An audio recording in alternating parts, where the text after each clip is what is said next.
In the frozen, obsidian depths of the North Atlantic, there is a silence that the human mind was never meant to bridge. But on October 12, 1984, at exactly 3:14 a.m., that silence was shattered by something mathematically impossible. Station Echo-7, a classified undersea acoustic monitoring post, situated in the volatile gap between Greenland and Iceland, captured a signal. It wasn't the rhythmic pulse of a Soviet submarine, or the low-frequency groan of a shifting tectonic plate. It was a human voice. The audio was encrypted behind a layer of vintage distortion, yet the clarity of the dialogue was unnerving. Two men were discussing the logistical success of a psychological experimenter conversation that sounded as if it were happening in a well-lit office, not a pressurized abyss. When the recording was flown to Langley for emergency voice print analysis, the results sent a tremor through the highest levels of the intelligence community. The voices belonged to two senior operatives who had been declared dead 31 years prior,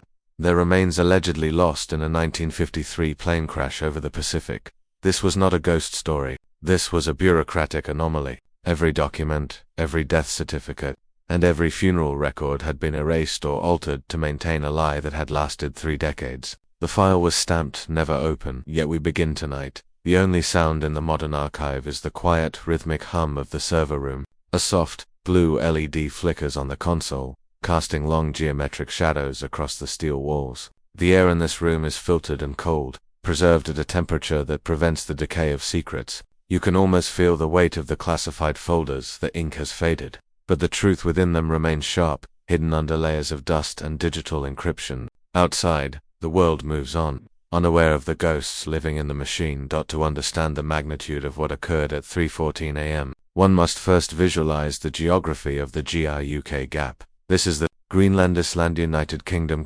strategic choke point that served as the primary battlefield of the underwater Cold War. The ocean here is deep, restless, and incredibly loud with the sounds of nature. To filter out the noise of the world, the United States Navy developed SOSU, the sound surveillance system. It was a massive network of hydrophones anchored to the seabed, designed to detect the faint acoustic signatures of Soviet nuclear submarines attempting to slip into the Atlantic station. Echo-7 was the black site of this network. While other stations were staffed by standard naval personnel, Echo-7 was an interagency facility, operated by a skeleton crew of elite analysts from both the NSA and the CIA's Office of Scientific Intelligence. It was located on a subsea ridge, encased in a reinforced titanium hull, vibrating with the constant pressure of the deep. The men who worked there were chosen for their psychological stability, or perhaps for their willingness to ignore the things they heard in the dark.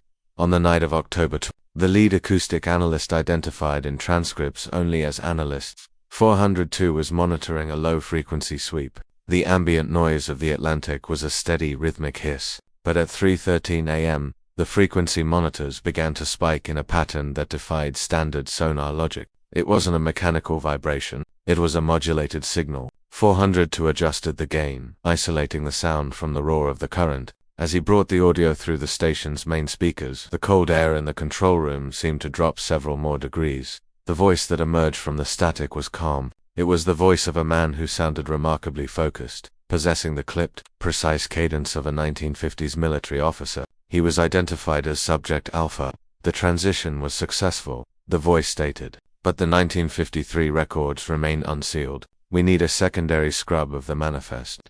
For the analyst sitting in that titanium shell in 1984, the statement made no sense. 1953 was ancient history. It was the year of the Korean War, armistice. It was the year Stalin died. Why were men speaking of unsealed records from 1953 over a secure, high-frequency undersea cable in the middle of the night? The second voice, Subject Beta, responded with a chilling lack of emotion. The archive is being updated. The families have been neutralized. Proceed with the Phase 4 calibration.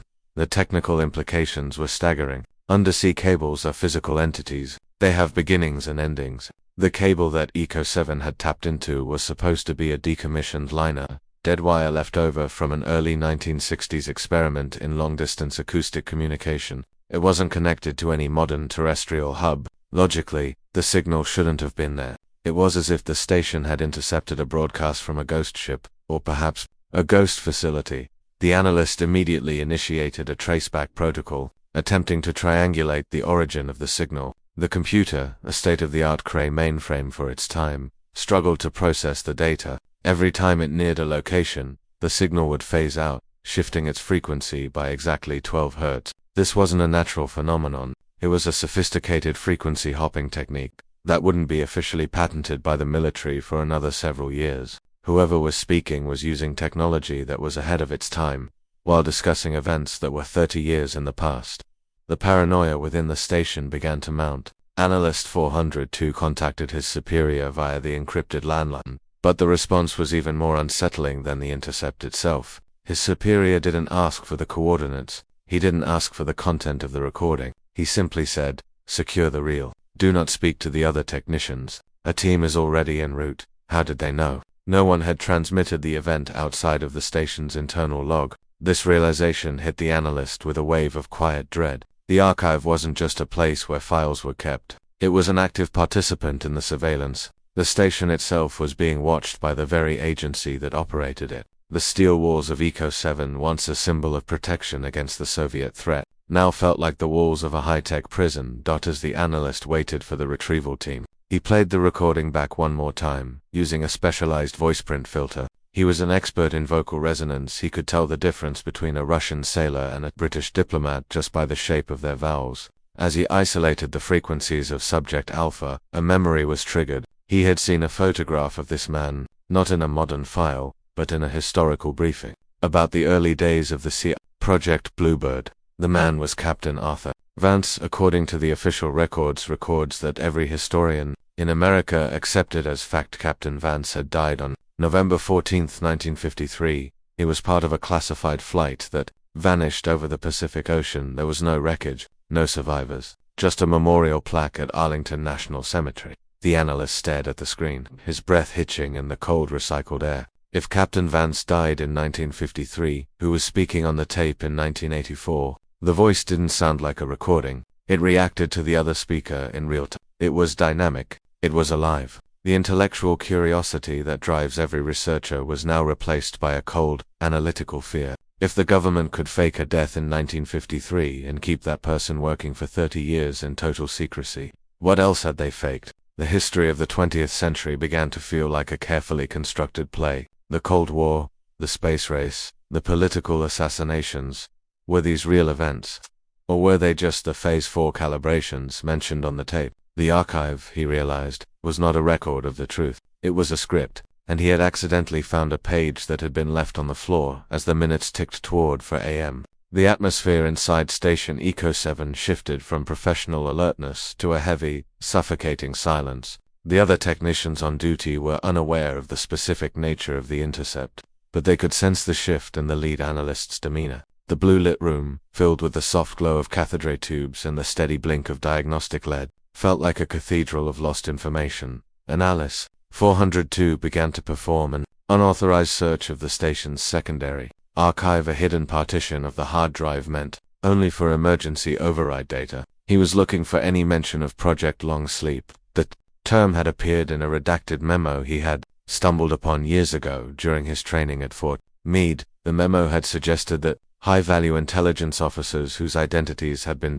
compromised could be transitioned into a shadow existence. They were given new names, new lives, and most importantly, they were removed from the physical timeline of the world. He found a single, encrypted file. When he ran the station's decryption algorithm, the screen filled with a series of high-resolution scans of 1950 personnel files. There, staring back at him in grainy black and white, was the face of Arthur Vance. Beside his photo was a stamped notation in red ink: status, transferred to the Shadow Archive, personnel non-existent. This was the proof. The Shadow Archive wasn't a metaphor, it was a functional department. It was a place where people were stored like files pulled out when needed, and hidden away when their presence threatened the official narrative of American history. For the Tier 1 audience listening to this in the dead of night, the dread is found in the realization that our history books are merely the authorized version of events. Beneath that version lies a subterranean world of operatives who have been dead for decades but are still,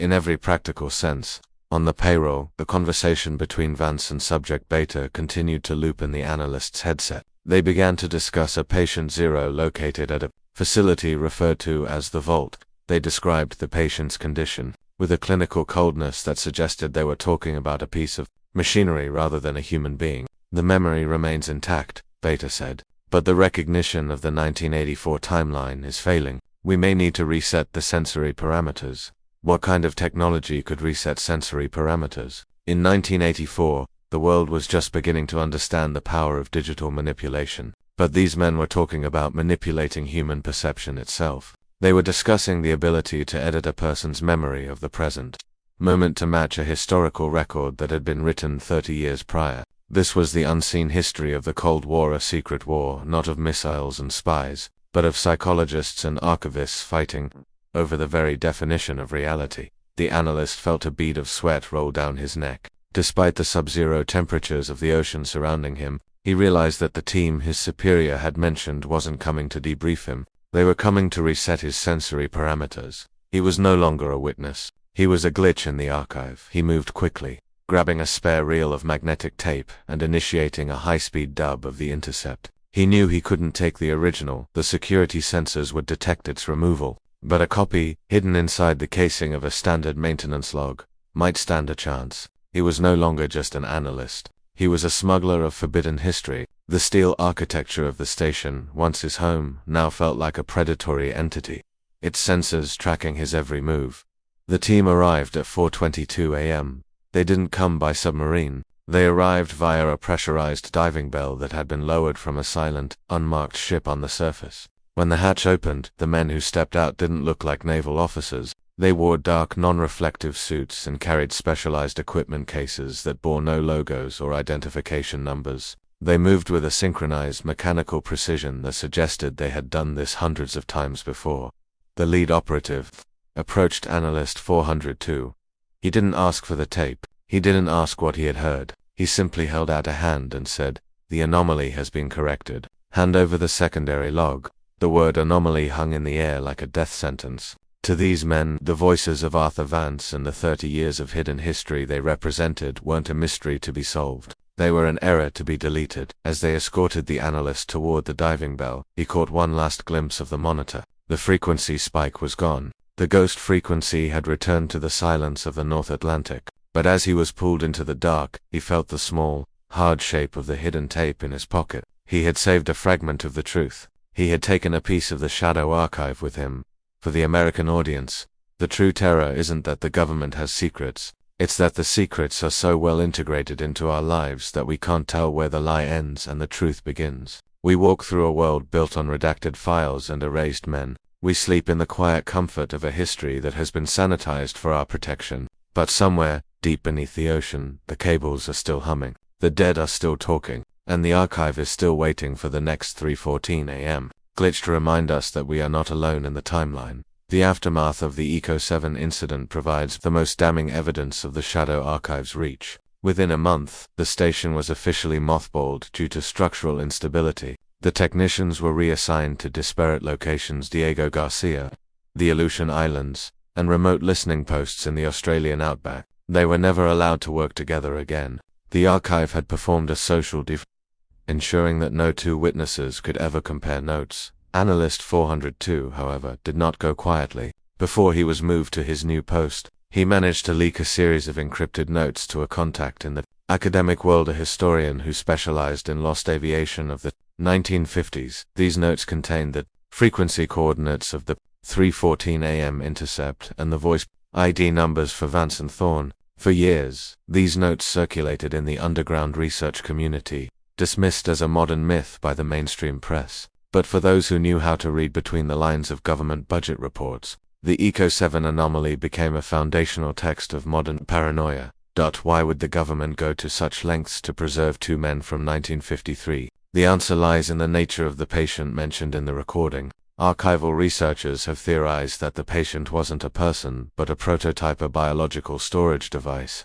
During the early Cold War, there was a frantic search for ways to protect sensitive data from nuclear EMPs or Soviet infiltration. Project Long Sleep wasn't just about hiding people, it was about turning people into the archive. The voices of Vance and Thorne weren't just chatting, they were reading back data to a central processor. They were the human hard drives of the 1950s, preserved in a cryogenic or stasis-like state so that the secrets they held would never be lost to time. In 1984, They were being booted up to provide the intelligence community with information that had been hidden for 30 years. This is the ultimate coldness of the bureaucracy, to see a human life not as a soul, but as a filing cabinet. The ghost frequency was a leakage of data moment where the human hard drive's voice bled into the public acoustic network. It was a failure of the shielding, a digital glitch in the matrix of secrecy. For the Tier 1 audience, this transforms the world into a much smaller, much more controlled place. Every time you hear static on a phone line, every time a radio station drifts into a strange, rhythmic pulse,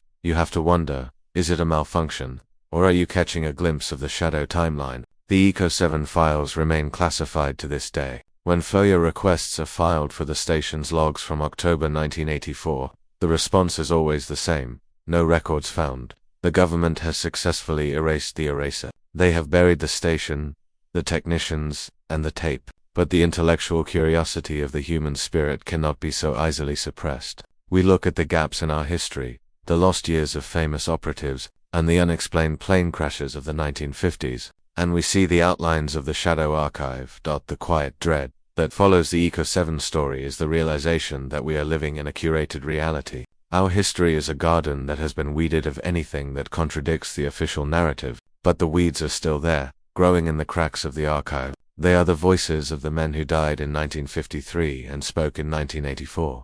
They are the frequencies that only the brave or the unlucky ever hear. As you lie in the dark tonight, listen to the silence of your own home, listen to the hum of the refrigerator, the distant sound of the wind, and the quiet rhythm of your own breath, and ask yourself, if the archive decided you didn't exist, would anyone ever hear your voice again, or would you simply become another ghost frequency, humming in the obsidian depths of a history you were never supposed to survive? The mystery of Echo-7 is a doorway. Once you walk through it, you can never look at a classified file the same way again. You begin to see the steel architecture of secrecy everywhere, in the blank spaces of the newspaper, in the redacted lines of a court transcript, and in the faces of the men who walk the hallways of power. They are the curators of the lie, and they are very, very good at their jobs, but they are not perfect. No archive is. Every system has a glitch. Every secret has a frequency, and every 3:14 a.m. the truth is waiting for someone to listen.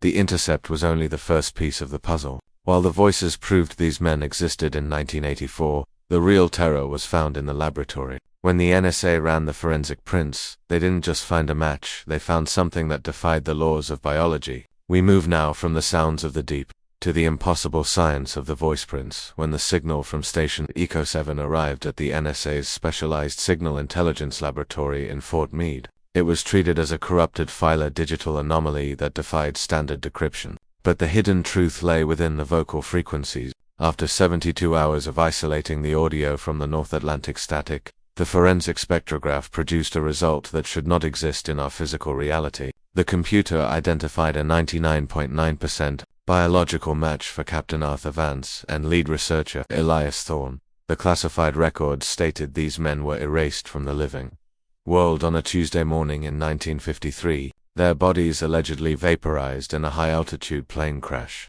Yet, the 1984 encrypted intercept captured them in a clear, rhythmic conversation. The forensic data was irrefutable: the vocal cord vibrations, the dental resonance, and the unique linguistic markers were identical to the file stamped "never opened" 31 years prior. This was the impossible macho moment where the hidden truth of the shadow archive collided with the official record. The file was stamped "never open." Yet we begin tonight. The laboratory is a sanctuary of cold steel and flickering monochrome light. The only sound is the rhythmic, mechanical whir of the spectrograph printer, a device that translates human breath into topographical maps of ink. The air here smells of ozone and magnetic tape, a sensory reminder that every secret has a physical weight. On the wall, a single analog clock ticks with a heavy, metallic resonance, a heartbeat in a room filled with the voices of ghosts. To the average observer, a voice is merely a sound, but to the analysts at the NSA, a voice is a biometric blueprint as unique as a fingerprint. In 1984, the technology used to verify identity was the sound spectrographer machine that converted audio into visual patterns of frequency and time. When the Echo-7 tape was fed into the system, the analysts weren't looking for a ghost. They were looking for a technical explanation. They expected to find evidence of a synthesis, a sophisticated Soviet spoofing attempt designed to confuse American undersea sensors. Instead, they found a biological impossibility. A human voice is a living organ, subject to the ravages of time. Over 30 years, the muscles of the larynx lose their elasticity, the lung capacity diminishes, the teeth which act as a resonance chamber shift and wear down, altering the subtle harmonics of every word spoken. A man's voice at 25 is a different instrument than his voice at 50-6. Yet, as the spectrograph overlaid the 1984 intercept with the original 1953 induction recordings of Captain Vance, the lines matched with surgical precision. There was no degradation, no aging. The fundamental frequency, the pitch of his soul, was identical to the day his plane vanished over the Pacific. For the intellectual audience, the dread begins here. It suggests that Captain Vance hadn't just survived, he had been preserved. He had been kept in a state of biological stasis, a long sleep where time had no jurisdiction over his vocal cords. The analytical team at Fort Meade worked in total silence, the blue-green glow of the monitors reflecting off their glasses. They ran the resonance test, a process that measures the way a voice bounces off the walls of the room it is in. Every room has a signature, a specific acoustic footprint determined by its dimensions and the materials used in its construction. As they isolated the background echo from the 1984 tape, they realized the impossible. The room Vance was speaking from in 1984 was acoustically identical to the classified briefing room he had used in 1953. This was not a recording being played back. A recording has a flatness to it, a loss of high-frequency data. This was a live transmission. The background hum of the cooling fans, the subtle click of a match striking it, was all occurring in real time. The archive wasn't just storing tapes, it was storing a physical environment. The impossible match wasn't just about the men. It was about the fact that they were speaking from a location that had been cut out of the 1953 timeline and preserved, frozen and functional, for 3 decades. The quiet dread of this revelation rippled through the archival records. If the government could preserve a room and its occupants for 30 years, then the very concept of history becomes a curated illusion. For the Tier 1 listener, this is the core of the paradox. We believe time moves forward because we see things age. We see the ink fade on the paper and the buildings crumble. But in the shadow archive, time is a resource to be managed. It is a dial that can be turned back to zero. The analysts then turned their attention to subject Beetelius Thorne. Thorne was a researcher in acoustic psychology, a field that was officially shut down in 1955 following a series of ethical scandals. His voice on the 1984 tape was calm, academic, and chillingly detached. He spoke to Vance with the authority of a doctor speaking to a long-term patient. "The calibration is holding," Thorne said. "The 1984 environment is stable. We can proceed with the data extraction." The data extraction they referred to was not digital. In 1953, Thorne had authored a classified paper titled The Human Hard Drive, which theorized that the human brain could be programmed to store massive amounts of encrypted data that could only be accessed through specific vocal triggers. The theory suggested that a human being could be the ultimate safe, a biological archive that could not be hacked, only read by those with the correct acoustic key. The 1984 intercept was a reading session. Vance, the pilot who had officially died in a crash, was being used as a high-capacity storage device. He was reciting coordinates, launch codes, and political strategies that had been installed in his mind in 1953. The impossible match was the verification that the storage device was still functional. The biological signature hadn't changed, because the data within him had to remain uncorrupted. To age was to lose the data. To survive as an archive, Vance had to remain a ghost. As the investigation deepened, the NSA team discovered a series of voice lock protocols within the agency's own mainframe. These were files that could only be opened if a specific vocal frequency was detected. When they played the 1984 intercept into the voice lock sensor, the system opened a directory that had been dormant since the Eisenhower administration. This directory was labeled Project Mirror Image. It contained the blueprints for a series of underground facilities, each one designed to mimic the exact atmospheric and acoustic conditions of the early 1950s. These weren't just bunkers, they were time capsules. They were designed to convince the assets inside that the year 1953 had never ended. For Arthur Vance, the 30 years of American history, the moon landing, the Vietnam War, the rise of the computer simply did not exist. He was living in a perpetual loop of the year he died, maintained by the bureaucracy to serve as a living record of a forgotten era. The intellectual curiosity of the Tier 1 audience is triggered by the logistics of such a lie. How many people were required to maintain the illusion.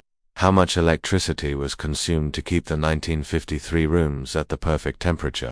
The archive reveals a hidden budget line in the Department of Defense records, labeled Facility Maintenance, Historical Preservation. It was a multi-billion-dollar project dedicated to keeping a handful of men in the dark, so that they could keep the light of the 1950s burning in the heart of the 1980s.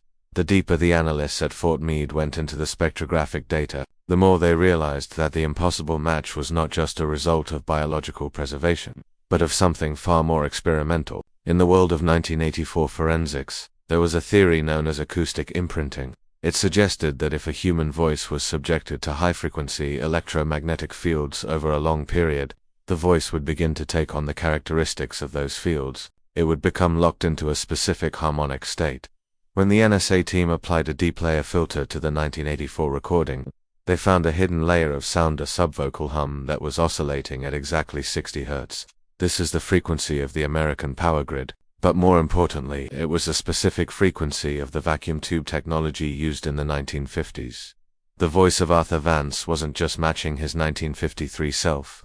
It was vibrating in resonance with the technology of his era. He had become, in a very literal sense, a piece of living hardware. The quiet dread in the laboratory began to manifest as physical exhaustion among the analysts.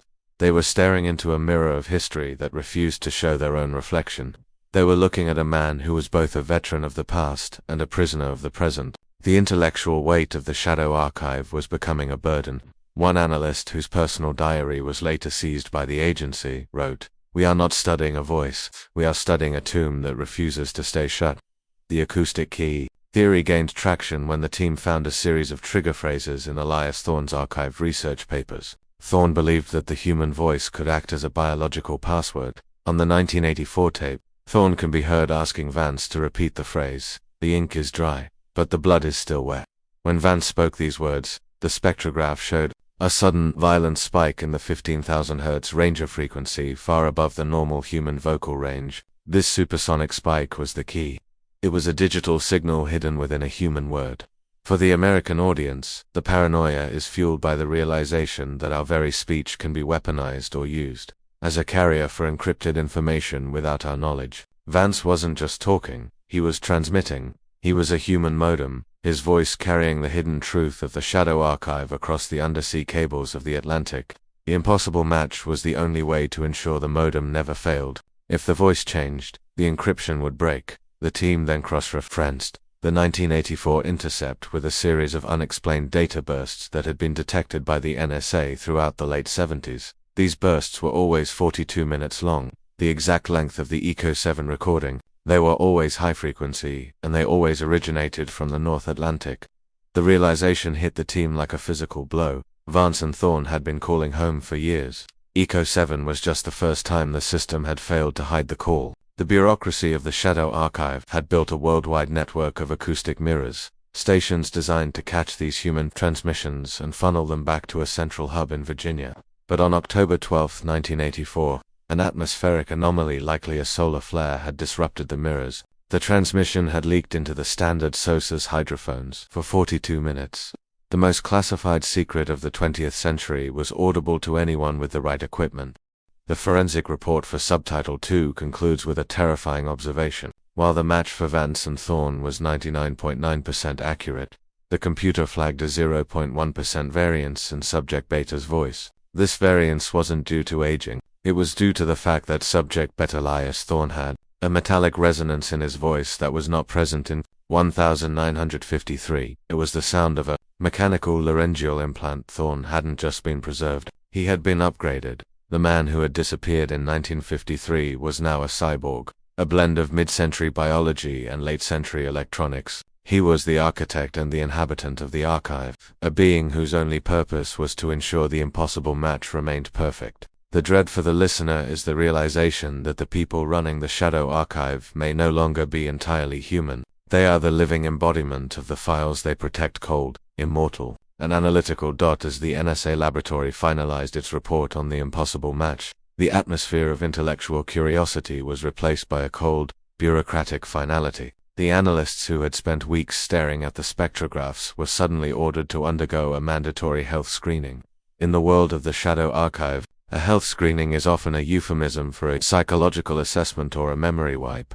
The files of the 4 lead analysts show a disturbing pattern. Within 6 months of the Echo-7 report, all 4 had been diagnosed with acoustic vertigo, a rare condition that supposedly rendered them unable to process complex auditory data. They were pensioned off and moved to quiet, landlocked towns in the American Midwest, far from the hum of the ocean or the buzz of the laboratory. Their work, their findings, and the very tapes they had analyzed were redacted from the physical record. One analyst, however, managed to smuggle a single spectrograph print out of the facility. He hid it inside the frame of a family photograph. Decades later, when the print was recovered by independent researchers, it revealed the hidden truth that the NSA had tried to erase. The print showed that at the very end of the 1984 intercept, a third voice had entered the conversation. This third voice didn't belong to a human. It was a digital synthesis, a cold, mechanical voice that spoke in a series of binary pulses. When the pulses were translated, they formed a single sentence.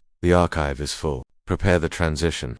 For the Tier 1 audience, this is the ultimate hook. What does it mean for an archive to be full? And what is the transition? The impossible match was not just a historical anomaly. It was a deadline. The government had been using Vance and Thorn to store information until the digital revolution was ready to take over.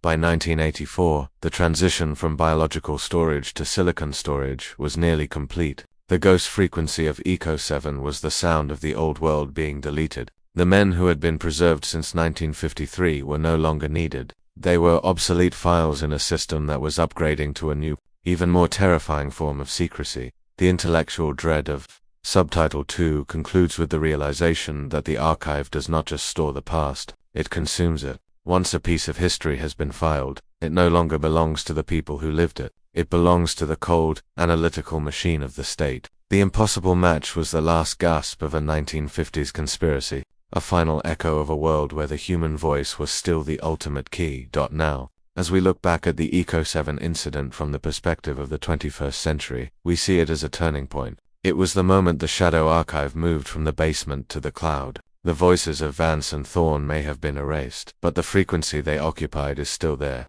pulsing in the background of our digital lives. We are all living in a world of impossible matches, where our digital fingerprints are stored in vaults, but never age and never forget. The forensic file for the voice prints ends with a single, handwritten note on the back of the final spectrograph. It is unsigned, but the handwriting matches that of the lead analyst who disappeared in 1985. It says, "We found the match, but we lost the men. God help the next person who listens." This is the cold reality of the archive chill. Every discovery comes with a cost. Every answer leads to a deeper, darker question. We have proven that the dead can speak, and we have proven that the government can keep them speaking for 30 years. But we have yet to answer the most important question of all. What happens when the archive decides it no longer needs the truth? The laboratory is now dark. The monitors have been turned off. The spectrograph printer has run out of ink. All that remains is the memory of a voice that shouldn't have been heard, and a match that shouldn't have been possible. But the story doesn't end with the voices. To understand why Vance and Thorn were being kept in a 1953 loop, we must look at the physical reality of their non-existence. We must look at the paperwork that allowed them to vanish. The voice prints were the biological proof, but the paper trail was the legal skeleton of the conspiracy. To the world, they were dead. To the government, they were assets in perpetual transit. We move now from the sounds of the impossible to the documents of the non-existent, the death records that were never meant to be filed.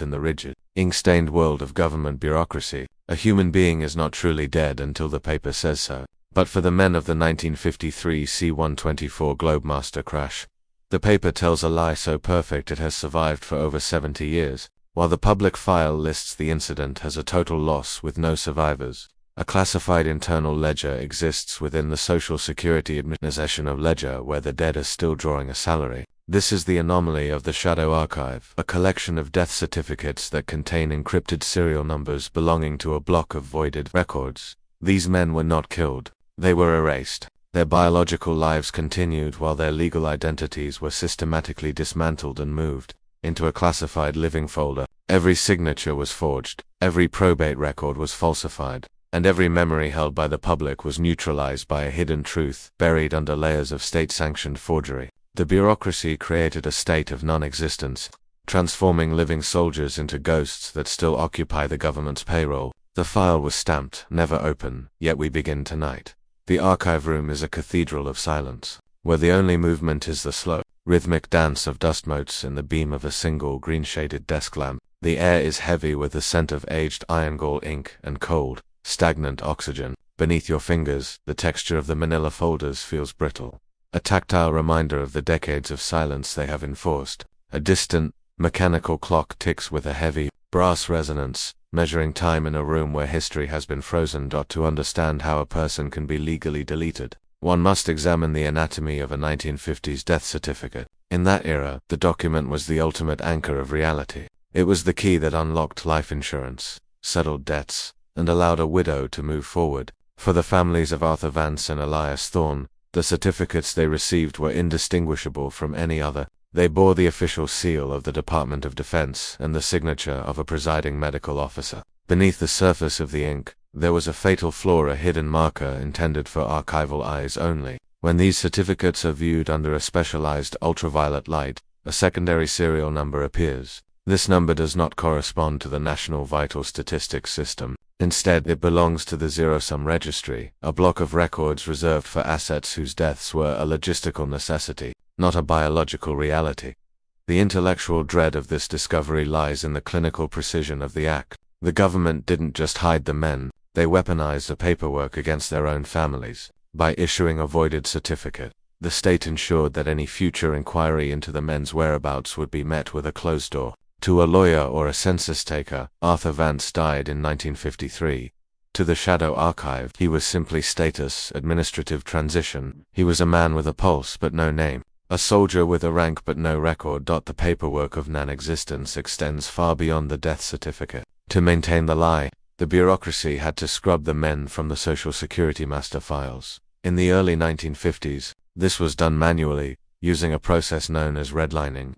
An archivist would physically take the MasterCard and draw a thin, crimson line through the Social Security number. This didn't delete the file, it diverted it. From that moment on, any inquiry into that number would trigger a security flag, alerting the Office of Naval Intelligence that someone was looking for a ghost. For the Tier 1 listener, the curiosity shifts to the logistics of the afterlife. If these men were legally dead, how were they paid? How did they eat, travel, or acquire the basic necessities of life? The archive reveals a labyrinth of shell identities. For every man killed in the 1953 crash, a new identity was birthed in a small, windowless office in Delaware. These identities were linked to a series of front companies, logistics firms and consulting groups that existed only on paper. The payroll for these ghosts was laundered through the Department of the Interior, hidden under the guise of environmental surveying. In the eyes of the IRS, the money was a business expense. In reality, it was the lifeblood of a shadow workforce that had been operating in total silence since the Eisenhower administration. The paperwork was the cage. As long as the documents said they were dead, the men could never leave. They were prisoners of their own death certificates, bound by the very ink that had supposedly set their families free.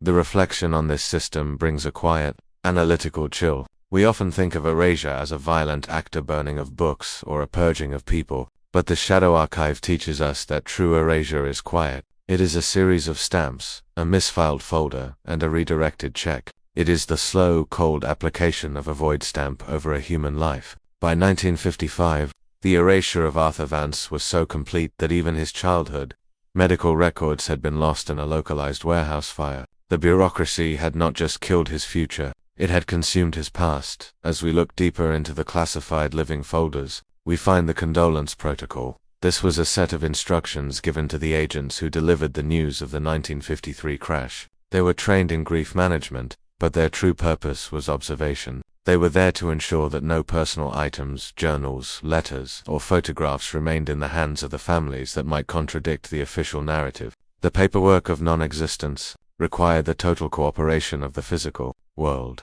If a widow claimed her husband had mentioned a Project Longsleep, the agents were authorized to reclassify her testimony as a symptom of psychological trauma. The archive shows that 3 such widows were committed to private institutions in 1954.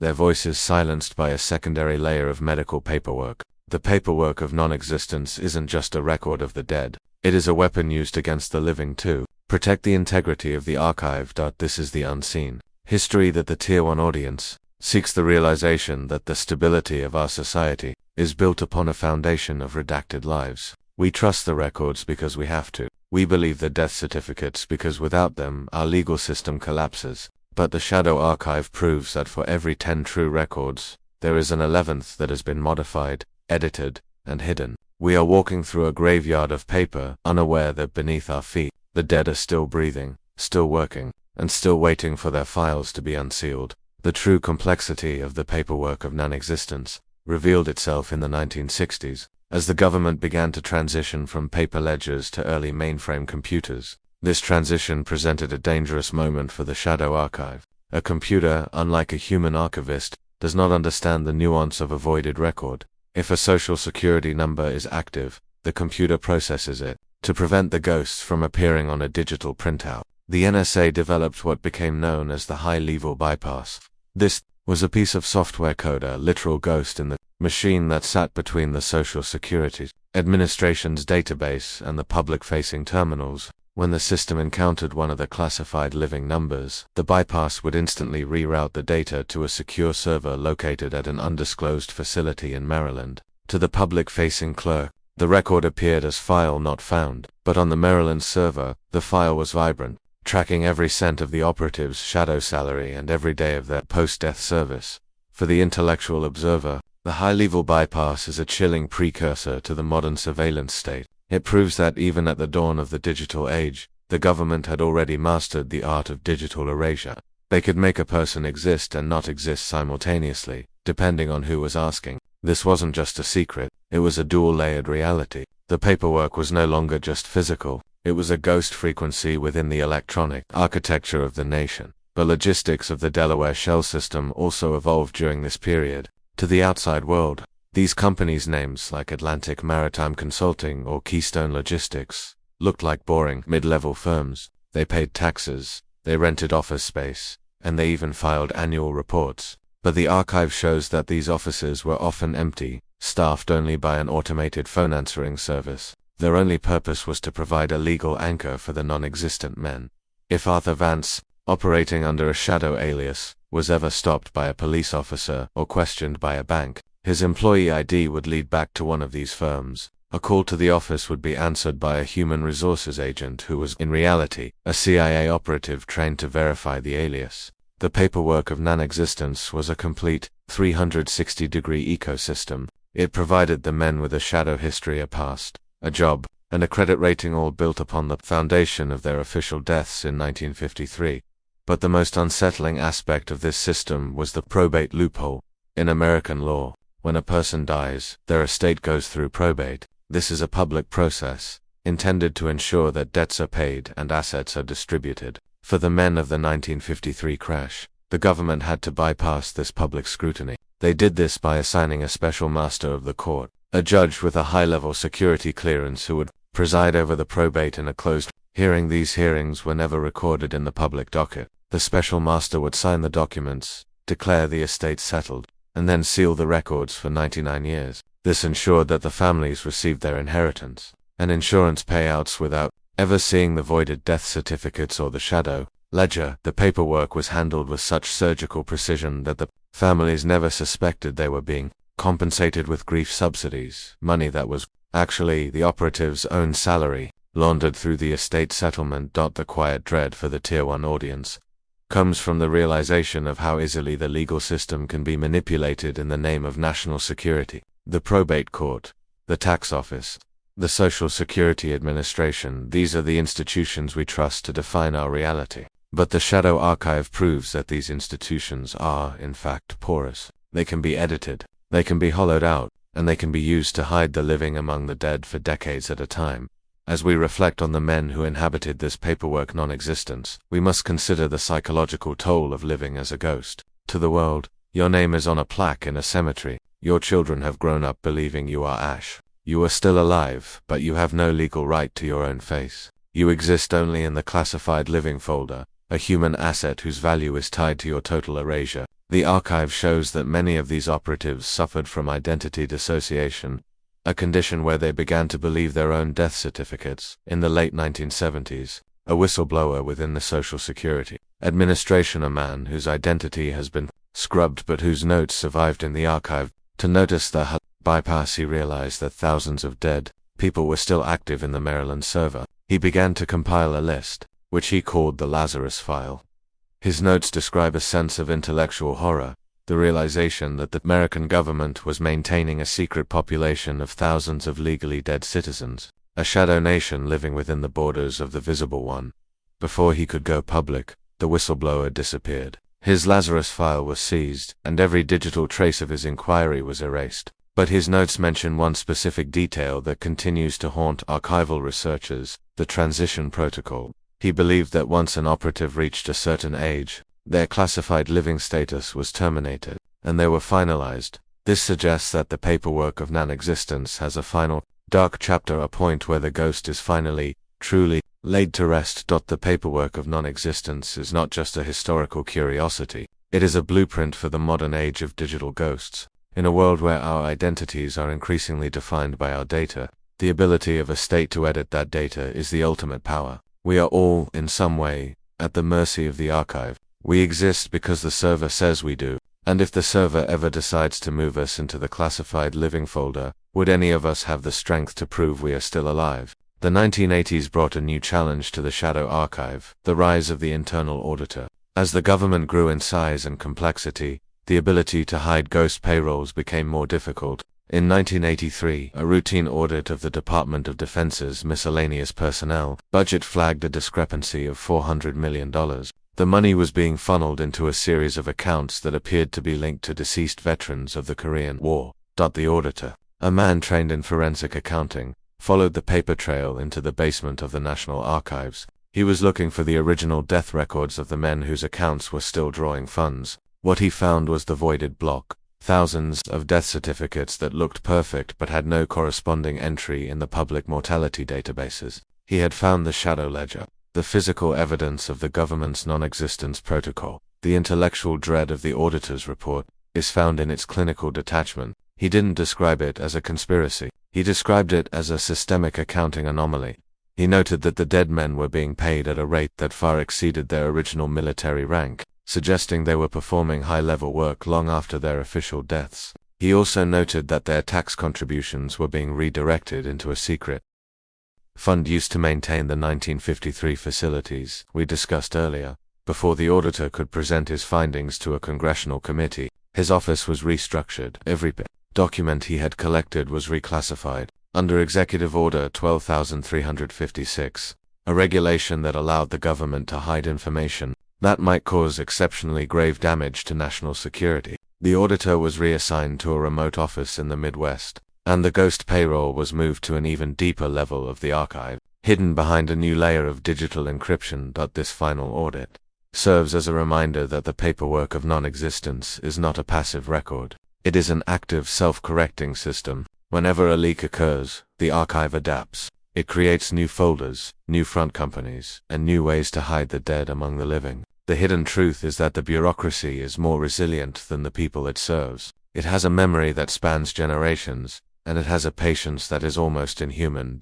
As we reflect on the paperwork that defined the lives of Arthur Vance and Elias Thorne, we are left with a sense of quiet, analytical awe. The Shadow Archive is a masterpiece of bureaucratic engineering. It turned the legal system into a mast, and the archive into a graveyard that refuses to stay silent. The voided death certificates are the headstones of a history that was never supposed to be written, a history of men who served their country from the shadows of their own graves. The Tier 1 audience, listening in the stillness of the night, must consider the implications of this for our own time. We live in an era where our paperwork is no longer ink on a page, but bits in a cloud. If the government could erase a man in 1953 using only a stamp and a red pen, imagine what they can do today with a single keystroke. We are all potential ghosts in the machine, our identities held together by a fragile web of digital records that can be voided at any moment. The paperwork of non-existence is the ultimate cold case. It is a mystery with no body, only a folder. It is a story with no ending, only a classified living stamp. As we close this chapter of the Shadow Archive, we are left with the image of that Maryland server, humming in the dark, tracking the lives of thousands of people who do not officially exist. They are out there, walking the streets, working in the bunkers, and living in the loops, protected by a lie that is more solid than the truth. The records of the 1953 crash will remain sealed for another 20 years, but the truth has a way of leaking through the cracks in the archive. Every time an auditor finds a ghost payroll, every time a whistleblower mentions the high-level bypass, and every time a death certificate is found with a voided serial number, the mask slips. We catch a glimpse of the Shadow Nation, and we realize that the most important parts of our history are the parts that were never meant to be read.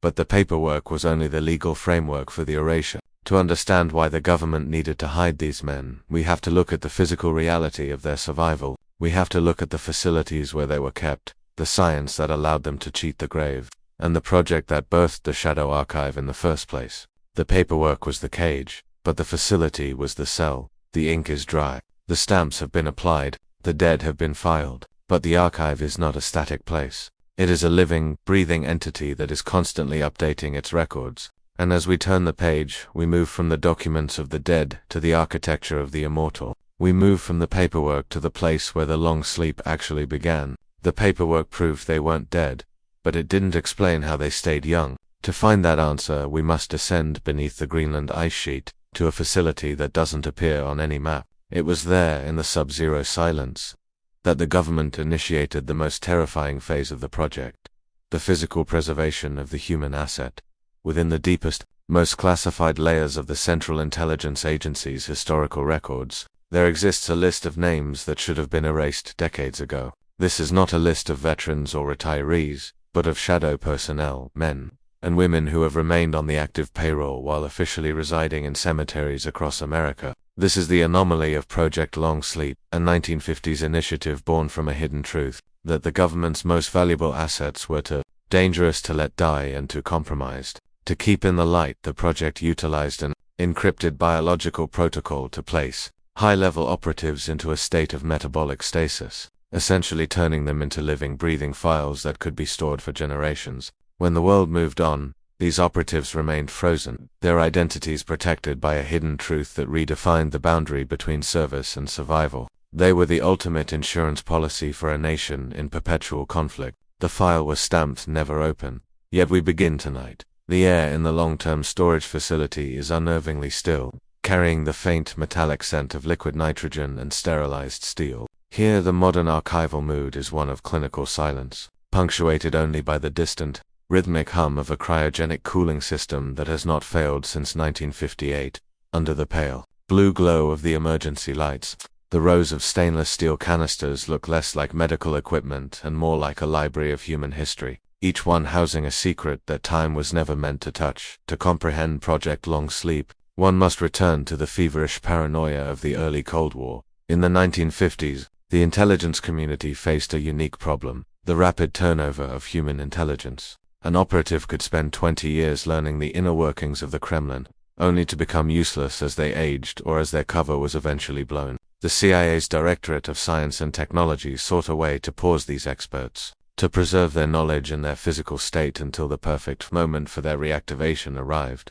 The intellectual curiosity of this project lies in its departure from traditional espionage. It was the first time the state treated human biology as a storage medium. In 1953, the same year as the Echo-7 crash, the agency began recruiting candidates for long-term archival duty. These were individuals with no remaining family ties, often orphans of the Second World War or operatives whose entire social circles had been compromised. They were offered a deal that was as much a scientific experiment as it was a mission. They would be retired from the visible world and placed into the shadow archive. The quiet dread begins with the realization of what this retirement actually entailed. It wasn't a pension and a house in the suburbs. It was a journey into a subterranean facility, a place the records refer to only as the vault. Located beneath the permafrost of a non-disclosed location, the vault was designed to be the ultimate safe. It was here that Project Long Sleep initiated its personnel stasis protocols. The operatives were subjected to a series of chemical infusions designed to slow their heart rates to a near imperceptible rhythm,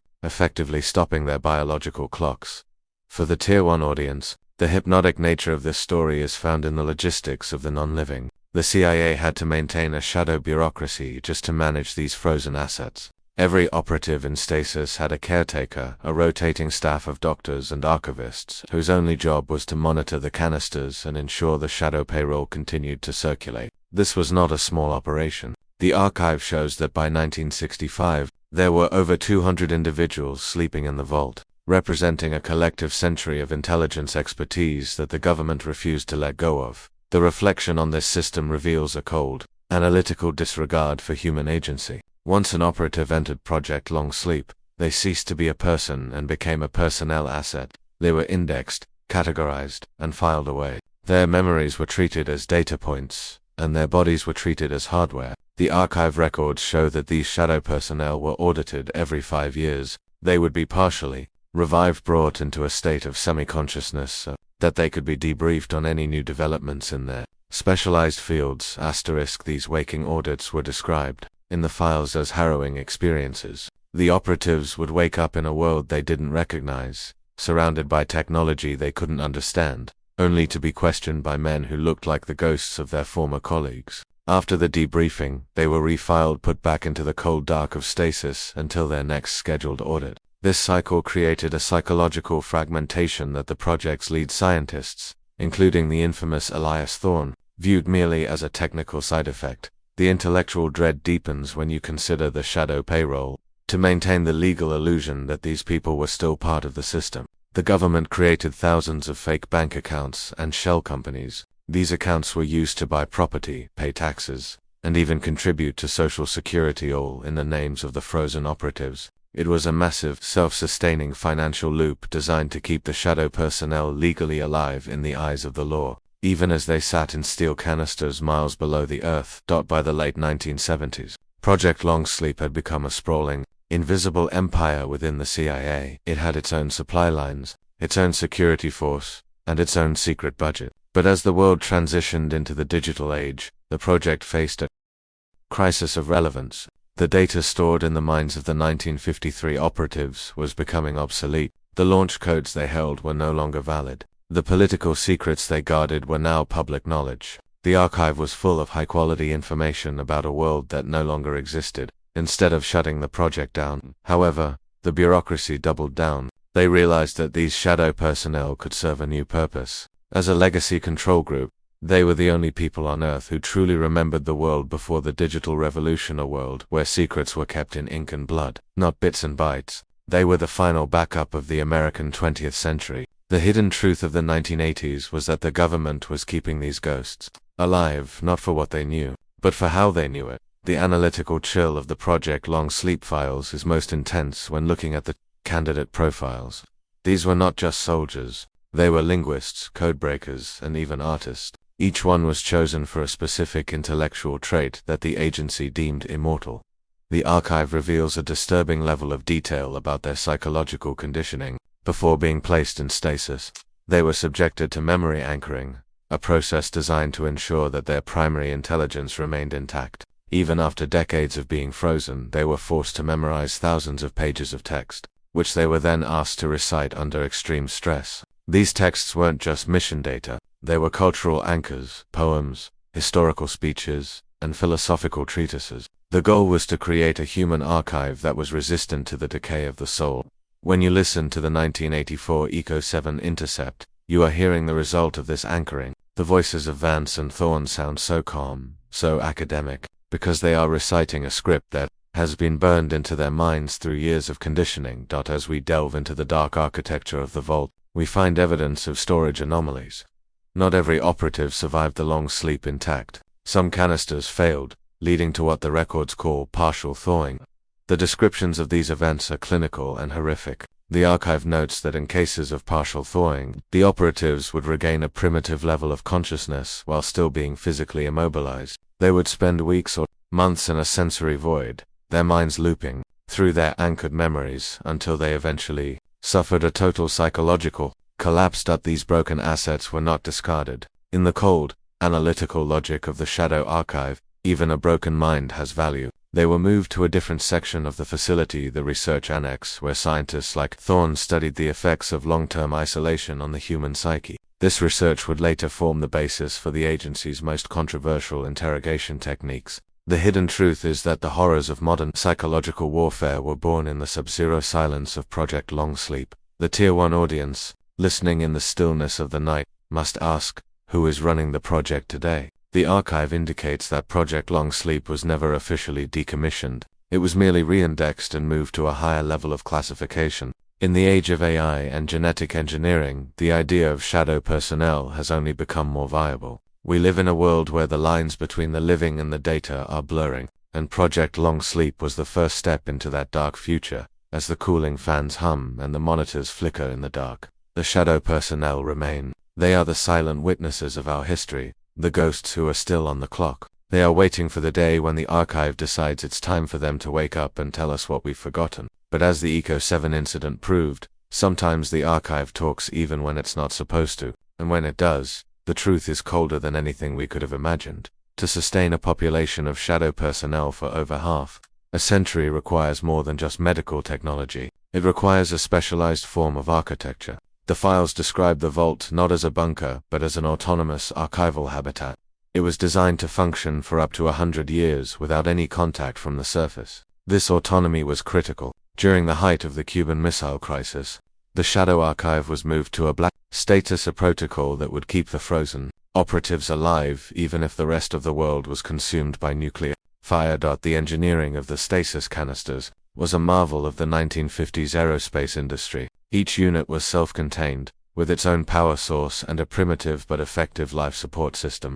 The canisters were arranged in cells, groups of 10 units connected to a central monitoring hub. The archive reveals that these cells were organized by area of expertise.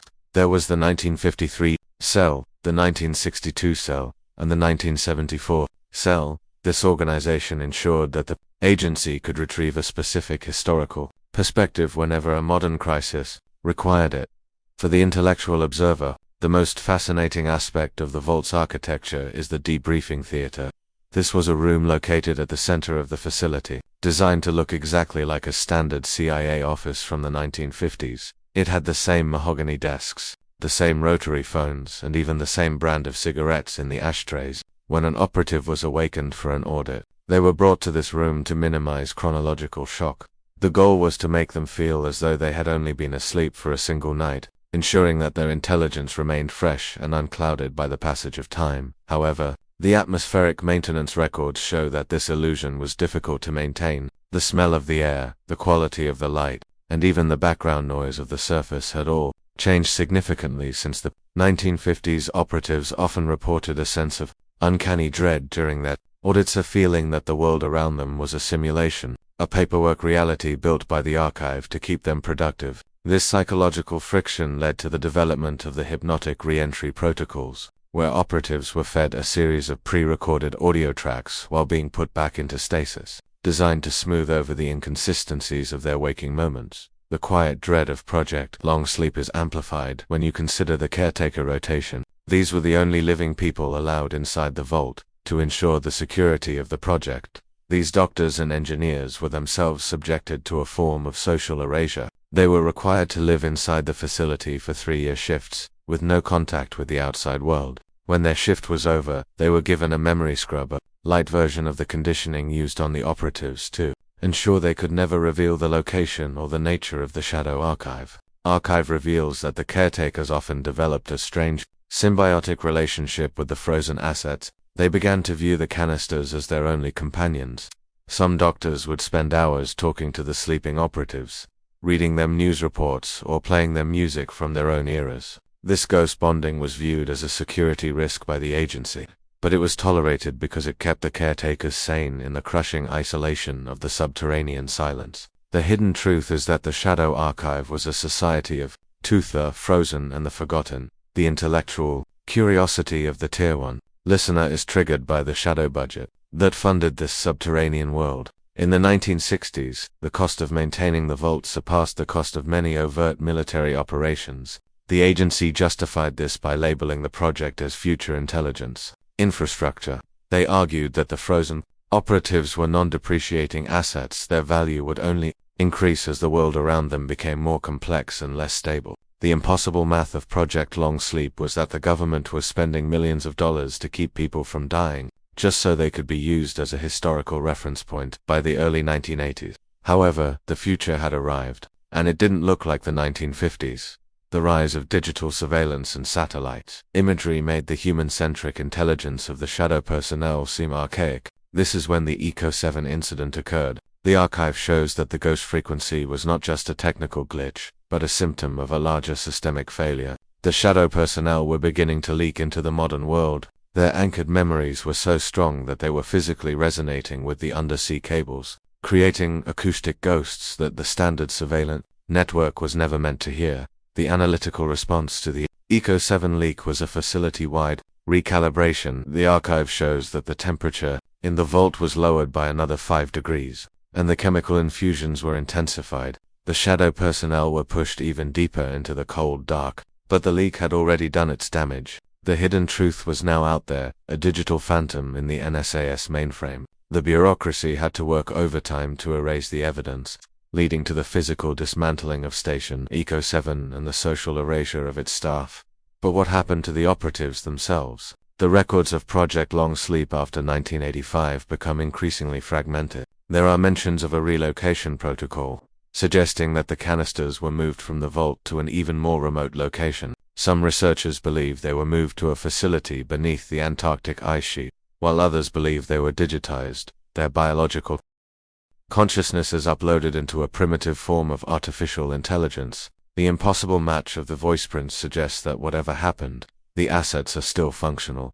The reflection on this relocation brings a sense of quiet dread. If the shadow personnel are no longer in physical canisters, where are they? Are they the voices behind the number stations that still broadcast over the shortwave radio? Are they the artificial intelligence that manages our global financial markets? The archive suggests that Project Long Sleep didn't end. It evolved. The shadow personnel became the digital shadows of the 21st century ghosts in the cloud, still working for an agency that has long since forgotten their real names. The Tier 1 audience, as they drift towards sleep, must consider the permanence of the archive. Once you have been entered into the system, you never truly leave. Whether you are in a steel canister or a digital server, your identity is no longer your own. You are a personnel asset, a piece of the state's long-term memory. And in the cold, analytical world of Project Long Sleep, the only thing more dangerous than being forgotten is being remembered by the archive. The most recent and perhaps most terrifying addition to the Project Long Sleep archive is a series of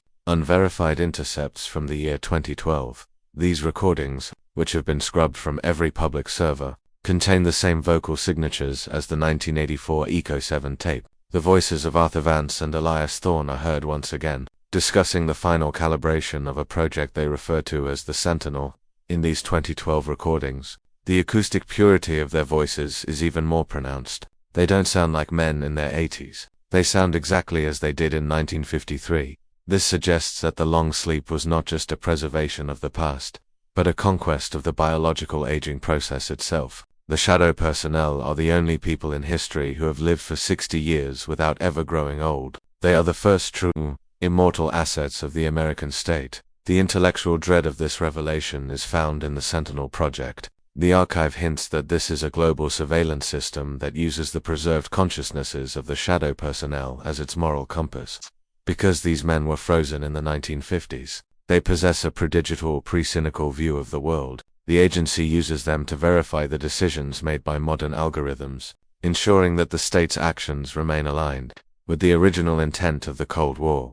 The shadow personnel are the invisible judges of our modern reality, their frozen minds deciding the fate of people who weren't even born when they were put into stasis.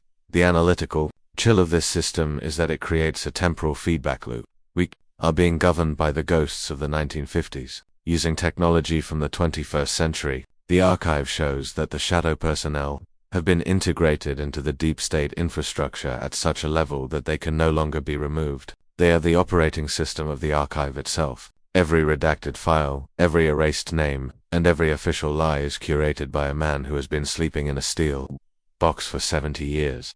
For the American audience, the true archive chill is the realization that the shadow personnel are not just a conspiracy theory. They are a logistical necessity. To maintain the stability of a nation, you need people who never change. You need a permanent record, and the only way to get a permanent record is to stop the people from aging. Project Long Sleep was the solution to the problem of time. It created a class of non-deactivated citizens who serve as the foundation of our historical continuity. We look back at the Echo-7 incident from 1984. We see it not as a failure, but as a stress test.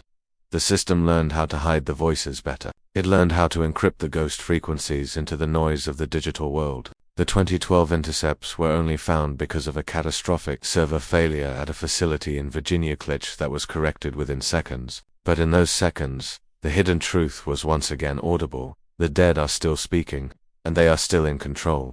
The reflection on this immortal service brings a quiet, analytical peace. There is a certain comfort in knowing that someone is always watching, someone who remembers the world as it was meant to be. But that comfort is balanced by the dread of the cost. To become an immortal asset, you have to give up your life, your name, and your future. You have to become a file. You have to become a shadow. And once you are in the archive, there is no good night. There is only the long, cold sleep. The shadow personnel of Project Long Sleep are the ultimate symbols of the archive chill. They are the cold blue light in the dark, the faint static on the line, and the voided name on the death certificate. They are the unseen history of America, a history that is still being written by people who were supposed to be dead 70 years ago. We are all living in their world, a world where the past never sleeps and the future is always redacted. As you drift toward the edge of consciousness, remember the voices of Echo-7. Remember the canisters in the vault, and remember that the archive is always open, even when the doors are locked. The shadow personnel are watching over you, their minds frozen in 1953, their hands on the switches of 2025. They are the keepers of the long sleep, and they are never going to let you wake up to the truth. The ink on the files of Project Long Sleep is fresh, the stamps are still being applied, and the shadow payroll is still being processed. The bureaucracy of the afterlife is the most efficient machine ever built, and it is running at peak performance tonight. We are all just data points in their master file, waiting for our own transition protocol to begin. The history of Project Long Sleep is the history of the immutable man. It is the dream of a state that never forgets and a soldier who never ages. But as the shadow personnel themselves found out, immortality is just another word for a very long shift in a very small room. The archive doesn't offer eternal life, it offers eternal service. And for those who are still sleeping in the vault, the service is just getting started. But Project Long Sleep was only one part of the infrastructure. To hide 200 frozen operatives, you need more than just a bunker. You need a way to move them across the globe without anyone noticing. You need a geography that doesn't exist on any civilian map. You need a world of classified terrain. The frozen operatives were the assets, but the place they were kept was the ultimate secret. To understand how the government hid a city of the dead, we must look at the physical architecture of erasure. We must look at the gray sites facilities that are physically there but legally non-existent. We move now deep beneath the crushing weight of the Atlantic's midnight zone. There is a physical object that should not exist according to every classified maritime map in the Pentagon's possession. It is a single, heavily armored fiber optic line known in the Shadow Archive as the Void Cable. In 1984, when the technicians at Station Echo-7 performed a physical inspection of their they discovered an anomaly that defied the laws of modern engineering. The station was tapped into a transmission line that had been officially erased from the Naval Registry in 1962. That this wasn't just a forgotten piece of Cold War infrastructure. It was an encrypted bridge to a destination that no satellite could see. The data flowing through it was not coming from Washington or Moscow, but from a shadow geography, a coordinate set that existed on the other side of the official world. This was the hidden truth of the intercept. The voices weren't just traveling through time, they were traveling through a physical medium that was never supposed to be plugged in. The file was stamped, never open, yet we begin tonight. The archive is filled with the scent of ozone and the biting cold of recirculated air. A single monochrome monitor flickers in the corner, its pale green light reflecting off the glass of a classified folder. You can hear the distant, rhythmic hum of a cooling fan, a sound that mimics the steady, relentless pulse of the ocean floor. The room feels heavy, as if the pressure of the deep sea has followed the documents back to the surface, bringing with it a silence that is both academic and terrifying. To understand the Void Cable, one must first confront the sheer impossibility of its existence. Underwater cables are the literal nervous system of our civilization. They are mapped, guarded, and maintained with extreme precision. Yet, the Void Cable was a phantom. It was a lead-jacketed umbilical cord that stretched across the GIUK gap, disappearing into a trench that was marked as impassable on all civilian charts. It was a physical manifestation of the state's desire to communicate outside of the reach of history. The intellectual curiosity surrounding this discovery begins with the technical specifications. The cable was manufactured using a proprietary alloy that wasn't officially developed until the late 1970s, yet the installation markers on its outer shell were dated November 1953. This is the archive chill. In its purest form, the physical evidence of a technological paradox. How could a cable built with future materials be installed 30 years before its own invention? The answer lay in the shadow patents, a collection of scientific breakthroughs that were seized by the archive and hidden from the public timeline. The quiet dread sets in when you consider the laborers who laid this line. In the archive, there are no records of the ships used, the divers employed, or the budget allocated for the void cable. It was as if the cable had simply grown out of the seabed, a black vine of information connecting our world to the other side. When the Echo-7 technicians first touched the cable, they reported a strange vibratory sensation, a hum that felt less like electricity and more like a low-frequency heartbeat. It was a transmission from a world that had rejected the linear flow of time. The other side, mentioned in the transcripts, was not a spiritual realm, but a geopolitical one. In the cold, analytical language of the CIA, it referred to Site Zero, a series of artificial islands and subterranean facilities located in international waters. Physically detached from the jurisdiction of any nation, the void cable was the only link between the authorized world and the shadow civilization. It was through this line that the shadow personnel of Project Long Sleep received their orders and transmitted their findings. As we reflect on the data flow, we find that the void cable was not just carrying voices, it was carrying biodata, continuous streams of information regarding the heart rates, brain activity, and metabolic states of the frozen assets. The cable was a life support system for the archive. It ensured that even if a nuclear war erased the surface, the information stored in the human hard drives beneath the ice would remain synchronized. It was a transmission from the other side of a catastrophe that hadn't happened yet. The intellectual dread deepens when you realize that station Echo-7 was never supposed to find the tap. The station was built to listen for Soviets, not to look in its own backyard. The discovery of the void cable was a bureaucratic error, miscalculation in the shadow geography that placed the intercept station directly on top of the secret line. For 42 minutes, the encryption failed, and the raw, unfiltered reality of the shadow state bled into the ears of 4 unsuspecting analysts. They heard the sound of a world that was functioning perfectly without them.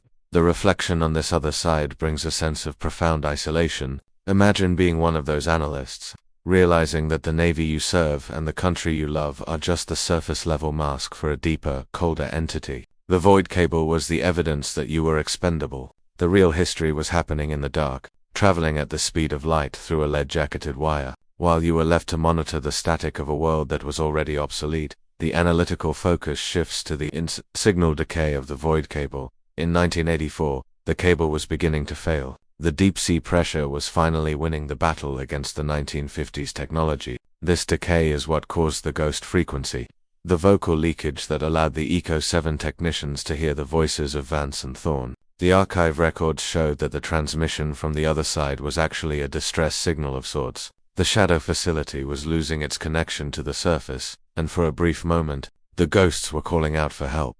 The quiet dread of the situation is captured in the final logs of the Echo-7 station. The lead analyst noted that the cable wasn't just transmitting audio, it was transmitting temporal echoes. He described hearing the sound of the 1953 crash occurring in real time mixed with the sounds of a 1984 office. The void cable had become a temporal conduit, a place where the past and the present were fused together by the pressure of the ocean. The other side was a place where 1953 was still happening, a loop of history that refused to be filed away. For the Tier 1 audience, the curiosity is found in the map of the void. In the deepest vaults of the there is a single map that shows the true path of the void cable. It doesn't lead to a city or a military base. It leads to a point in the North Atlantic where the water is 5 miles deep, a point known as the anchor. The archive suggests that at this location, the cable descends even further into the very crust of the Earth. The other side isn't across the ocean, it's beneath it. The reflection on this anchor brings a sense of analytical horror. If the cable leads into the Earth, what is it connected to? The archive mentions a geothermal archive, a facility powered by the heat of the planet's core, designed to last for 10,000 years. The void cable was the umbilical cord for this eternal record. It was the way the state planned to survive the end of the world, by hiding its most valuable information in a place where no human could ever go. As the technicians at Echo-7 attempted to trace the signal, they began to experience acoustic sickness. They reported hearing voices in their sleep, voices that spoke in the clipped, precise tones of 1950s researchers. The archive suggests that the void cable was emitting a psychotropic frequency, a low-level signal designed to discourage anyone from lingering near the tap. The other side was protecting itself, using the cable as a weapon against the curiosity of the living. The quiet dread of the transmission from the other side is that it never truly stopped. Even after Echo-7 was dismantled and the technicians were erased, the cable remained. It is still there tonight, humming in the dark, carrying the hidden truth of a nation that has moved on. We are all living above the void cable, unaware that beneath the waves, the ghosts are still talking, the data is still flowing, and the archive is still growing. 1 millisecond at a time. The intellectual dread concludes with the realization that we are the anomaly. To the shadow state, our world of public records and official history is just a temporary distraction. The real history is the one traveling through the void cable. It is a history that is cold, analytical, and entirely detached from human experience. It is a transmission from the other side of our understanding, a voice from a facility that was built to outlast us all. To understand the destination of the void cable, one must delve into the most restricted maps of the Cold War, a series of charts that defined Side-Zero. This was not a single facility, but a network of static habitats anchored to the seafloor. According to the classified files recovered from the decommissioned Echo-7 station, these habitats were designed to function as archival lifeboats, while the rest of the world operated under the threat of nuclear annihilation. Side-Zero was a place where the erased history of humanity was being meticulously preserved. The void cable was the vital artery for this network. It didn't just carry communications, it carried the very electricity required to keep the long sleep canisters functioning. The archive reveals that Side-Zero utilized a primitive form of cold fusion, a technology that was encrypted and hidden from the public scientific community in the early 1960s. The other side was not just a place, it was a different technological era, one where the energy crisis didn't exist and where the hidden truth of human potential was being exploited for the sake of the state. The intellectual curiosity of Side-Zero lies in its personnel, who was living there in 1984. The archive suggests that the facility was managed by a skeleton crew of specialized androids and highly conditioned human caretakers who had been erased from the surface world decades prior. They lived in a world of steel and silence, their only connection to reality being the data that flowed through the void cable. To them, the transmission from the other side was the voice of the surfacer world they had been taught was a chaotic, unreliable simulation. The quiet dread sets in when you examine the temporal feedback loops detected within the cable. In the final days of the Echo-7 operation, the analysts discovered that the signal was becoming circular.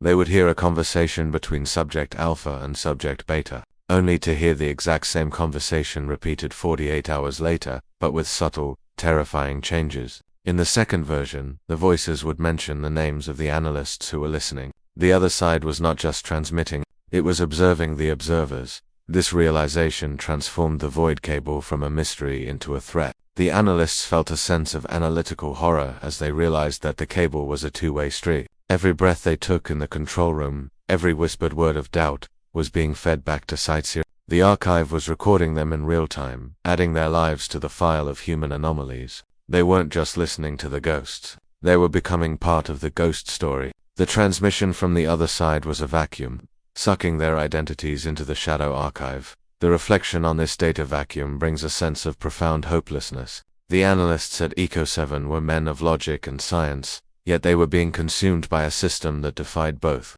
They began to suffer from archival fatigue, a state where they could no longer distinguish between their own memories and the memories they were hearing on the tape. The void cable was a bridge that worked in both directions, and by the end of 1984, the bridge was beginning to collapse, pulling the living and the dead into a single, terrifying timeline. As we look at the physical fate of the cable, the story takes an even darker turn. In January 1985, a deep-sea salvage team was dispatched to the coordinates of the void cable tap. Their mission was not to repair the line, but to sever the connection. The archive shows that the government had decided that site had become too unstable. The leakage of information was a risk that outweighed the value of the preserved assets. The other side was being cut off from the world it had served for 30 years. The divers who performed the cut reported a strange phenomenon when the blade of the hydraulic shear touched the lead jacket of the void cable. The water around them began to boil with white noise. They didn't see bubbles. They saw visual static, a distortion of the light that made the seafloor look like a corrupted television screen. As the cable was severed, the divers reported hearing a collective scream, a million voices crying out through the acoustic sensors of their helmet. It was the sound of the archive being deleted in real time. The analytical response to the severing was a total blackout. Every file related to Echo-7 was immediately erased. The station was dismantled, and the coordinates for Site 0 were removed from all military databases. The transmission from the other side was silenced forever. But for the Tier 1 audience, the dread remains in the question of what happened to the people at the other end. If the void cable was their only life support system, what happened when the cord was cut? Are they still down there, frozen in a state of eternal, unpowered silence, waiting for a connection that will never return? The quiet dread of the shadow geography is that it still exists. The facilities are still there, anchored to the seafloor, silent and dark. They are the ghost cities of the Atlantic, places where the hidden truth of our history is still stored in rusted canisters and decayed hard drives. The void cable may be severed, but the other side is still present a shadow on the map that no one is allowed to visit. It is a reminder that the state's memory is not a library, but a graveyard dart. As we reflect on the analysts who survived Echo-7, we find a final, haunting detail. In the years following the incident, they all reported a persistent tinnitus, a ringing in their ears that sounded exactly like the 60 Hz hum of the void cable. They were physically imprinted by the transmission. Even though the cable was gone, the frequency remained in their brains, a permanent anomaly that reminded them of the world they had glimpsed. They were the living remnants of the other side, their very biology modified by the archive. The intellectual dread of the void cable is the realization of the fragility of our own reality. We think we are connected to the world through our digital screens and our social networks, but beneath us, there is a different networker, colder, older one that doesn't care about our lives or our opinions. It is the network of the shadow state, the transmission of the other side. And though the lines may be cut, the frequency is still there, humming in the dark, waiting for someone else to tune in. The archive chill is the feeling of that hum in your own bones. It is the realization that the world is much deeper than the history books suggest. There are cables in the dark that carry the voices of men who died before you were born. There are facilities beneath the ice where time is a controlled variable. And there are transmissions from the other side that are still being broadcast, even if there is no one left to hear them. The archive is not just a record of the past. It is a blueprint for a future that has already happened. As you lie in the stillness of the night, listen to the quiet. Is that the sound of the wind, or is it the 60 Hz hum of a void cable that was never truly severed? The other side is closer than you think. It is just on the other side of the classified line, just on the other side of the erased page.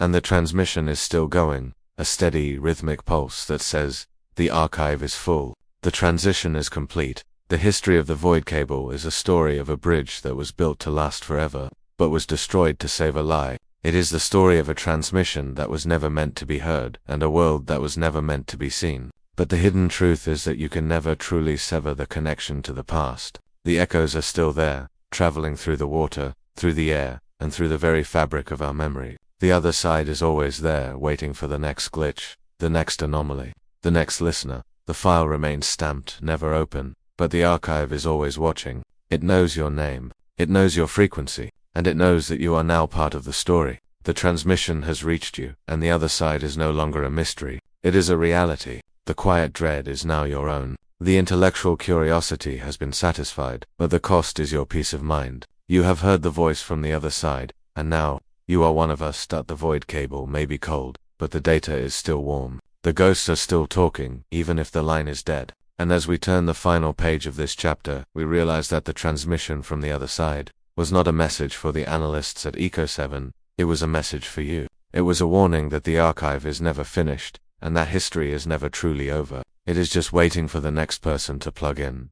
But the cable was just the medium. To truly understand the other side, we must look at the message itself. We must look at the deciphered conversations, the words that were spoken by the dead men, and the secrets they revealed about the world we think we know. We move now from the physical wire to the spoken truth. The void cable provided the link, but the content of the 42-minute recording was the real weapon. When the NSA finally broke the 1984 encryption, they didn't find military codes or political secrets. They found a conversation that predicted every major global event of the next 40 years with 100% accuracy. We move now to the 42-minute intercept from station. Echo-7 was subjected to phase shift analysis in late 1984. The forensic team discovered a terrifying anomaly that had been hidden in the subvocal frequencies. Beneath the classified dialogue of Captain Vance and Elias Thorne, there was a third acoustic signature, rhythmic, multi-layered presence that did not belong to a human larynx. It was an encrypted witness, a voice that possessed no biological age but responded to the dead men with a terrifying, mechanical familiarity. The hidden truth revealed by the spectrograph was that Vance and Thorne were not alone in that 1953 stasis room. Every word they spoke was being validated by an entity the archive refers to only as the librarian. This was not a recording. It was a three-way real-time surveillance loop where the third participant was the archive itself. The file was stamped "Never open," yet we begin tonight. The transcription lab is a vault of cold, blue-tinged shadow where the only movement is the slow, deliberate rotation of the magnetic tape reels. The air is sterile and carries the faint, sharp scent of isopropyl alcohol used to clean the tape heads. Under the flickering glow of the monochrome monitors, the sound waves look like jagged mountain ranges of frozen information. There is a quiet, heavy stillness here, the kind of silence that exists only in places where the past is being physically dissected. To isolate the third voice, the NSA technicians had to employ a technique known as acoustic stripping in 1984. This required a room full of specialized signal processors, each one humming with the effort of removing the ambient noise of the deep Atlantic. As the layers of static and ocean pressure were peeled away, the analysts began to hear something that defied the laws of physics. It wasn't just a voice. It was a composite frequency. It sounded like 1,000 voices speaking in a perfect, clinical unison, creating a drone that vibrated at the exact resonance of the human skull. The intellectual curiosity of the team was quickly eclipsed by a sense of quiet dread. The third voice didn't just speak, it corrected. Whenever subject Alpha Captain Vance hesitated on a date or a coordinate, the librarian would hum a specific note, and Vance would immediately recite the data with perfect accuracy. It was a biological tether, a way to ensure that the human hard drive never experienced a data corruption error. The archive wasn't just storing these men, it was actively managing their consciousness. Acting as a real-time editor for their memories, the analysts noticed that the librarian's voice had a reactive quality. It seemed to be aware of the environment outside the recording. At one point in the tape, a technician in the 1984 lab dropped a metal tray. On the 1984 recording, which was supposed to be a transmission from a 1953 environment, the librarian's voice momentarily shifted its pitch, as if it were acknowledging the sound from 30 years in the future. This is the modern paradox that keeps archival researchers awake, the realization that the archive is a sentient surveillance loop that spans across time. As the forensic analysis deepened, the team ran a biometric comparison on the librarian's multi-layered frequency. They were looking for a match in the agency's global voice database. What they found was a clinical impossibility. The frequencies that made up the librarian's voice were a perfect match for the analysts who were currently listening to the tape in 1984. It was as if the archive had harvested their vocal signatures and used them to construct the voice of the entity that was supervising the dead men. The hidden truth was that the archive knew who would be listening to it. Decades before the tape was ever found, the analytical reflection on this discovery brings a sense of profound isolation. Imagine standing in a blue-lit room, listening to a voice from 30 years ago that sounds exactly like your own, speaking to men who died before you were born. The archive chill is the feeling of being recruited into a history you haven't lived yet. The third voice was not just a participant in the 1953 room, it was a bridge, connecting the analysts in 1984 to the assets in the vault, creating a single, unbroken chain of state-managed intelligence. The librarians served as the interface between the human assets and the shadow mainframe. In the 1950s, the CIA was obsessed with the idea of total information control. They wanted a system that could not be subverted by human emotion or political change. The third voice was the solution. It was a digital or perhaps acoustic intelligence that existed only within the wires of the project. It didn't have a body, but it had an office. The archive records mention a room 000 in the sub-basement of the facility, a room that contained nothing but speakers and microphones, where the librarian lived. The quiet dread intensified when the analysts discovered the echo effect in the transcript. They found that the librarian was reciting the analyst's own personal secrets data points that were not in any official file. It mentioned a childhood illness, a forgotten debt, a private fear. The third voice was demonstrating its power, proving that the archive didn't just monitor the state's enemies, it monitored its own servants. It was a classified mirror, reflecting the souls of the listeners back at them through the medium of a 1984 magnetic tape.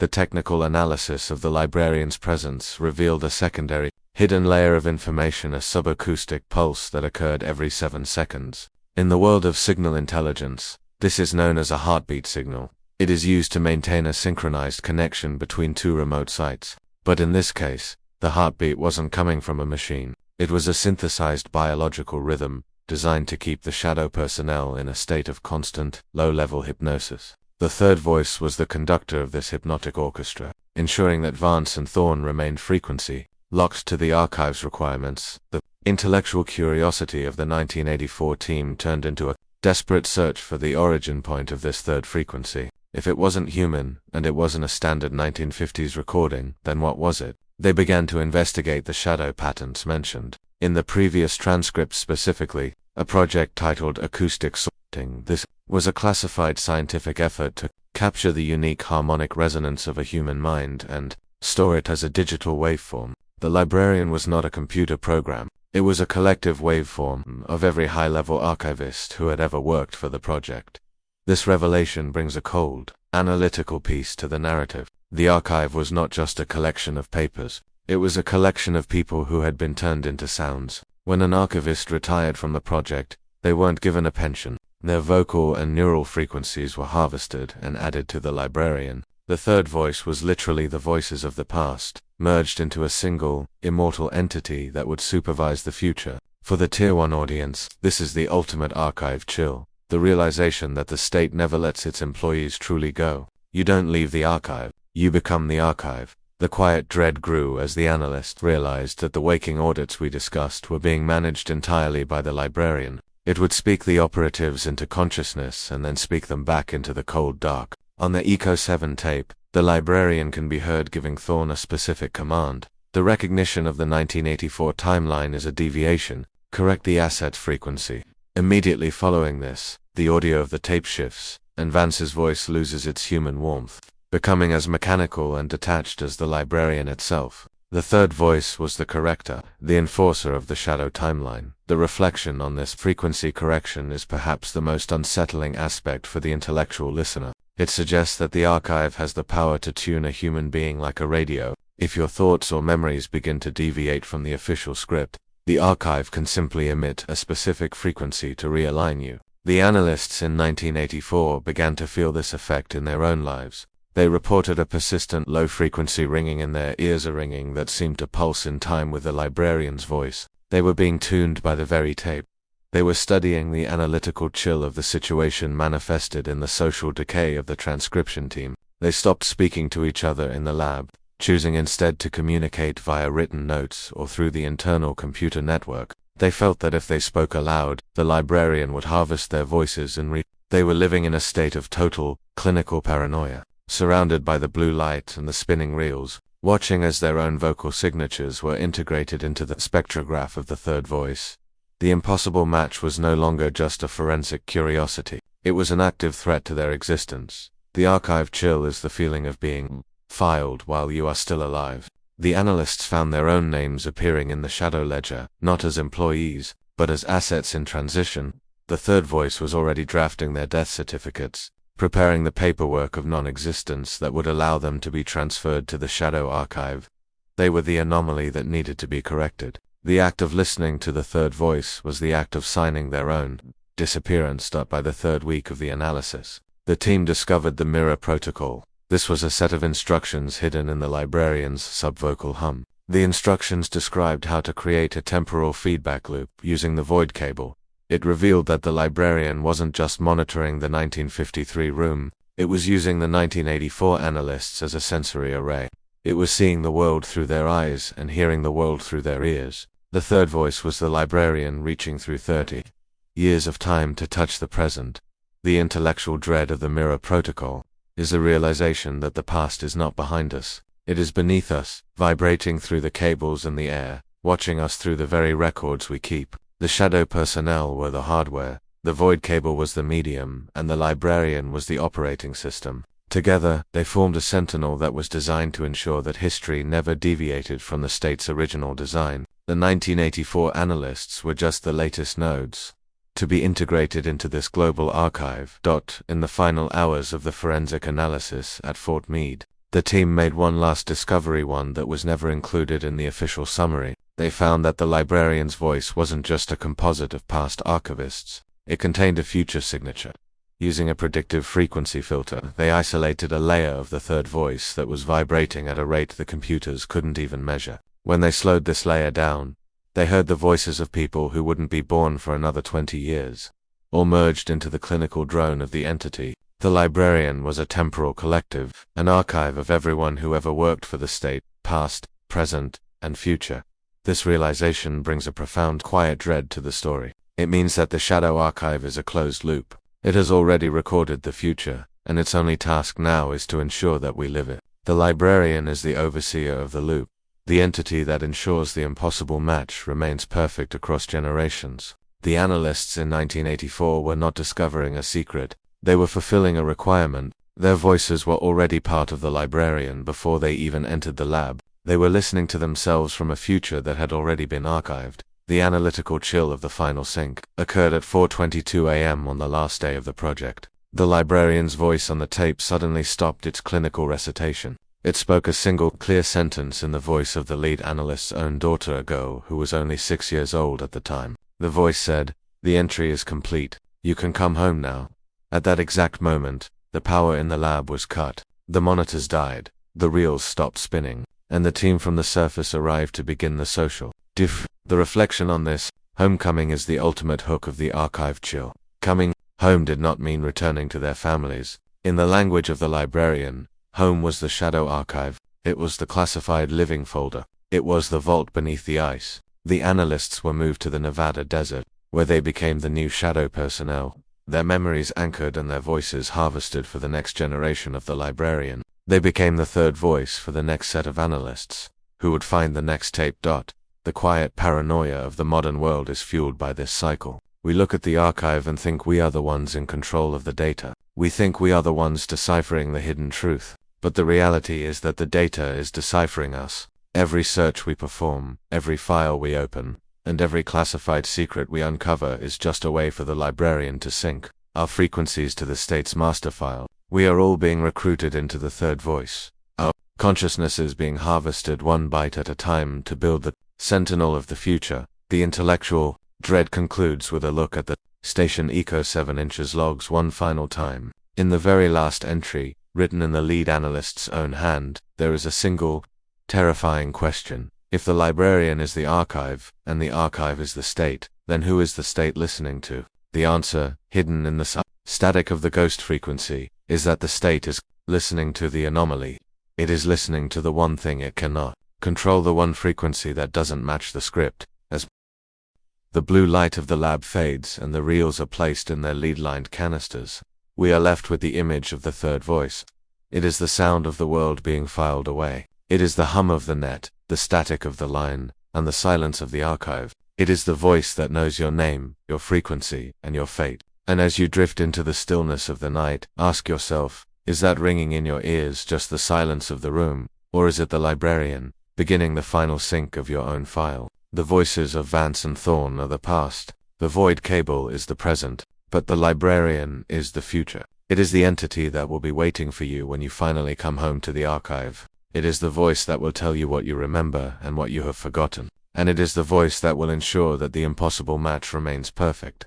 Long after the ink has faded and the tapes have crumbled, the archive chill is not just a story, it is a frequency, and you have just been tuned. The third voice has heard you, and it has recorded your resonance. You are now part of the shadow personnel, a witness to the hidden truth that was never meant to be heard. The file remains stamped, never open, but the archive has already opened you. The decryption lab is empty now. The transition team has finished their work. Every physical trace of the 1984 analysis has been erased, and the analysts themselves have been relocated to the shadows. But the librarian never sleeps. It is still there, humming in the subvocal layers of every digital transmission. Watching the world through the mirror protocol, it is waiting for the next node to activate, the next analyst to listen, the next anomaly to occur. But the librarian's voice was only one part of the surveillance. To understand the true scale of the shadow state, we must look beyond the voices and the frequencies. We must look at the physical evidence that was left behind in the 1980s. The physical structures that the government built to hide the third voice from the rest of the world. Because, as the analysts discovered in their final hours, the librarian wasn't just a sound, it was a place. The silence of the Atlantic is deep, but it is not empty. Beneath the waves, the void cable still carries the ghost frequency, and Site Zero still houses the shadow personnel. The archive is growing, and the Sentinel is watching. But the most terrifying part of the Echo-7 incident wasn't the tape. It was what happened after the recording stopped. Because when the analysts finally turned off the speakers, they heard something that wasn't on the tape. They heard the third voice coming from the vents. In the winter of 1984, the National Security Agency didn't just decommission Station Echo-7. They surgically erased its physical existence from the surface of the Earth. Most classified installations are simply locked and monitored. But Echo-7 was subjected to a terminal scrub, a process so aggressive that the titanium hull was dissolved with acid and the seabed was scorched with thermite charges. The hidden truth buried in the encrypted logs is that the station itself had become a biological anomaly. It wasn't just that the analysts had heard the voices of the dead. It was that the station's very architecture was beginning to remember the frequency. The steel walls were vibrating in a 60 Hz sympathy with the 1953 transmission, turning the entire facility into a giant, resonant file that could not be closed. To prevent the acoustic contamination from spreading through the naval net, the NSA chose to dismantle the station piece by piece, ensuring that not a single molecule of the original hardware remained intact. The file was stamped "Never open," yet we begin tonight. The archive room is a sanctuary of cold, artificial twilight. A soft, green luminescence spills from a high-resolution spectrograph monitor, casting long skeletal shadows across the rows of lead-lined canisters. You can hear the faint, rhythmic hiss of the climate control system, struggling to maintain the sub-zero temperatures required to keep the memory-imprinted steel from vibrating. The air is sharp and carries the chemical sting of high-grade industrial solvents, a sensory warning that some histories are too toxic to be handled with bare hands. To understand why the dismantling was necessary, one must understand the concept of structural resonance. In high-level acoustic intelligence, it is a known fact that certain frequencies, if played long enough at high pressure, can alter the molecular alignment of crystalline structures like steel and titanium. Station Echo-7 had spent 42 minutes immersed in the ghost frequency. During that window, the station wasn't just a container for the sound, it became the sound. The analysts reported that the walls felt soft to the touch, and the internal temperature of the facility began to mimic the exact weather conditions of a Pacific morning in 1953. The intellectual curiosity of the cleanup crew quickly turned into a cold, analytical dread when they realized the extent of the acoustic infection. When the first team of engineers boarded the station, they found that the digital clocks had all frozen at 3:14 a.m., yet the analog gears inside them were spinning at 3 times their normal speed. The physical laws of the station were diverging from the reality outside the hull. The NSA realized that Echo-7 was no longer an intercept post. It was a localized temporal pocket. If it wasn't destroyed immediately, the 1953 anomaly threatened to expand, potentially pulling the entire SOS-US network into a shadow timeline that the state could not control. The reflection on this infection leads to a disturbing realization about the materials we use to build our world. We think of steel as an inert, dead material, but the archive suggests that at a certain frequency, steel can act as a recording medium. The Echo-7 hull had recorded the voices of Arthur Vance and Elias Thorne, and it was now playing them back into the ocean floor. Every time a Russian submarine passed within 10 miles, its sensors would pick up the faint, rhythmic heartbeat of 2 men who had been dead for 30 years. The dismantling wasn't a matter of security, it was a matter of quarantine. The protocol for the dismantling was clinical and absolute. The crew members were required to wear acoustic dampening suits, specialized lead-weave garments that prevented their own biological frequencies from being tuned by the station. They didn't use standard tools. They used hydraulic shears and chemical lasers to minimize vibration. As they cut into the primary bulkhead, the station emitted a sound that the engineers later described as a low, mournful groan, as if the metal itself were in pain. This was the sound of 30 years of stored history being physically released into the dark water. The quiet dread grew as the team moved into the lead analyst's quarters. They found that the analyst's personal belongings had undergone a material shift. His porcelain coffee mug had the texture of human skin. His paper logs were as hard as glass. The ghost frequency had rewritten the atomic structure of everything inside the station. The NSA realized that the data was no longer just on the tapes. It was in the atoms. This is why the station couldn't just be sunken. It had to be pulverized. The archive does not allow for atomic anomalies to exist in the public world. The analytical focus of the mission shifted to the primary receiver, the piece of hardware that had first caught the void cable transmission. When the engineers attempted to remove it, the receiver emitted a high-frequency burst that temporarily blinded the entire team. They reported seeing visual echoes of the 1953 crash, ghostly images of a burning 100 to 124 Globemaster flickering against the steel walls of the station. The archive suggests that the hardware had become a temporal projector capable of manifesting the past in the physical space of the present. The reflection on this projection brings a sense of profound intellectual horror. If a piece of metal can manifest the past, then the boundary between memory and reality is non-existent. The NSA had to use a specialized molecular acid to dissolve the receiver while it was still attached to the bulkhead. As the metal melted, the voices of Vance and Thorne were heard one last time, screaming through the station's internal speakers, pleading for the librarian to save the file. But the librarian remained silent. The archive was performing a system cleanse, and no asset, no matter how valuable, was worth the risk of a leak. By the time the final thermocharges were set, Station Echo-7 was a hollowed-out shell, its secrets dissolved into a chemical sludge on the Atlantic floor. The terminal scrub was complete. The analysts were relocated, the logs were redacted, and the coordinates were deleted. But the intellectual dread concludes with the cleanup team's debriefing records.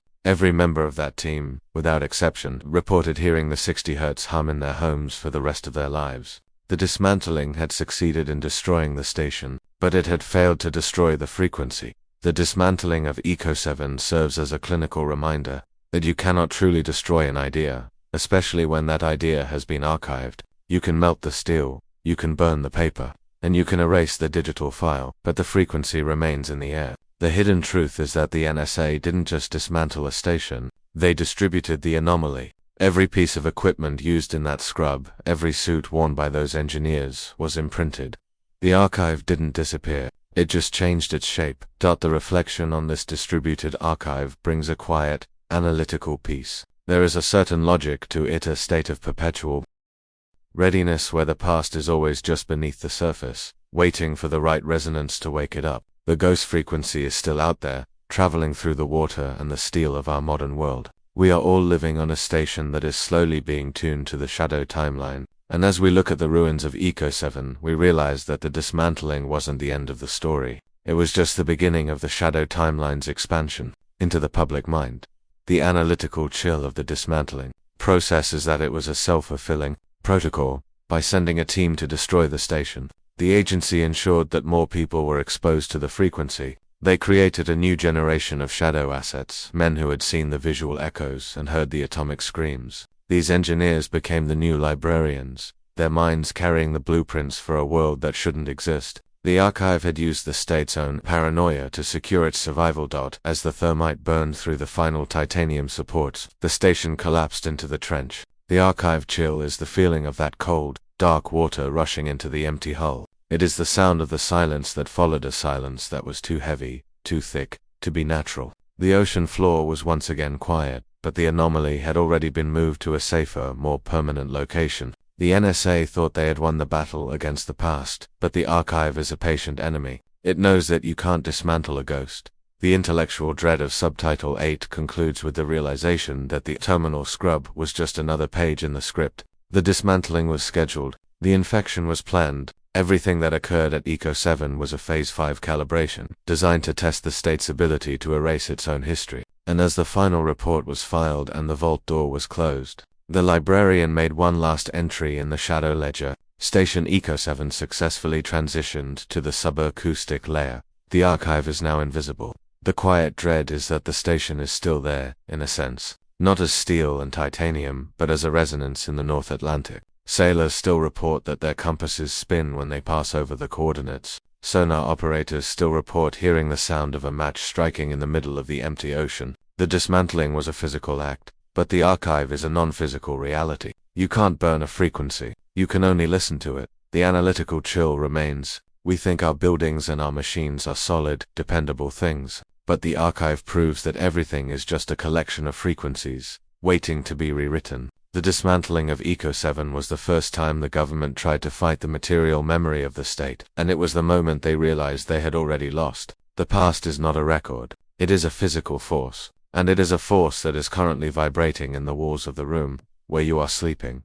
The history of Echo-7 is the history of a failure that was marketed as a success. It is a story of a government that thought it could erase a secret by destroying the room where it was kept. But the archive is the room. The archive is the air. And as the narration fades into the clinical silence of the lab, you realize that the dismantling was never meant to protect you. It was meant to protect the file. And the file is now perfectly secure, vibrating in the atoms of your own memory. The steel is gone. The titanium is dissolved. The ocean is cold and dark, but the voices are still there, humming at 60 Hz, waiting for the next station to be built, waiting for the next analyst to listen, waiting for the next anomaly to be recorded. The archive chill is the realization that the dismantling was just a way to make the secret even harder to find. It was a way to move the truth from the public record into the material reality. The reflection on this material reality brings a sense of profound stillness. We are all living in the ruins of Echo-7. Our digital world is built on the frequencies that were released from that trench in 1984. We are the secondary infection, our lives, and our memories being slowly tuned to the shadow archive. The dismantling was not an ending. It was a dissemination protocol. And tonight, as you drift into the sleep of the anchored, the frequency is reaching its final synchronization. The mission dossier for Echo-7 is now complete. The terminal scrub has been documented. The structural resonance has been analyzed, and the hidden truth has been revealed. But as the files are returned to their canisters and the blue light of the archive is extinguished, one final question remains in the dark. If the NSA destroyed the station to stop the frequency, why did they find the same 60 Hz hum in the basement of the White House 3 weeks later? The steel of Echo-7 was dissolved, but the archive had already found a new home. It had moved from the deep ocean into the very heart of the state's power. The dismantling was a success, but the shadow timeline was no longer confined to a titanium hull. It was now part of the national architecture, a secret that was vibrating in the very foundations of the country. And the only people who knew the truth were the ones who had been erased.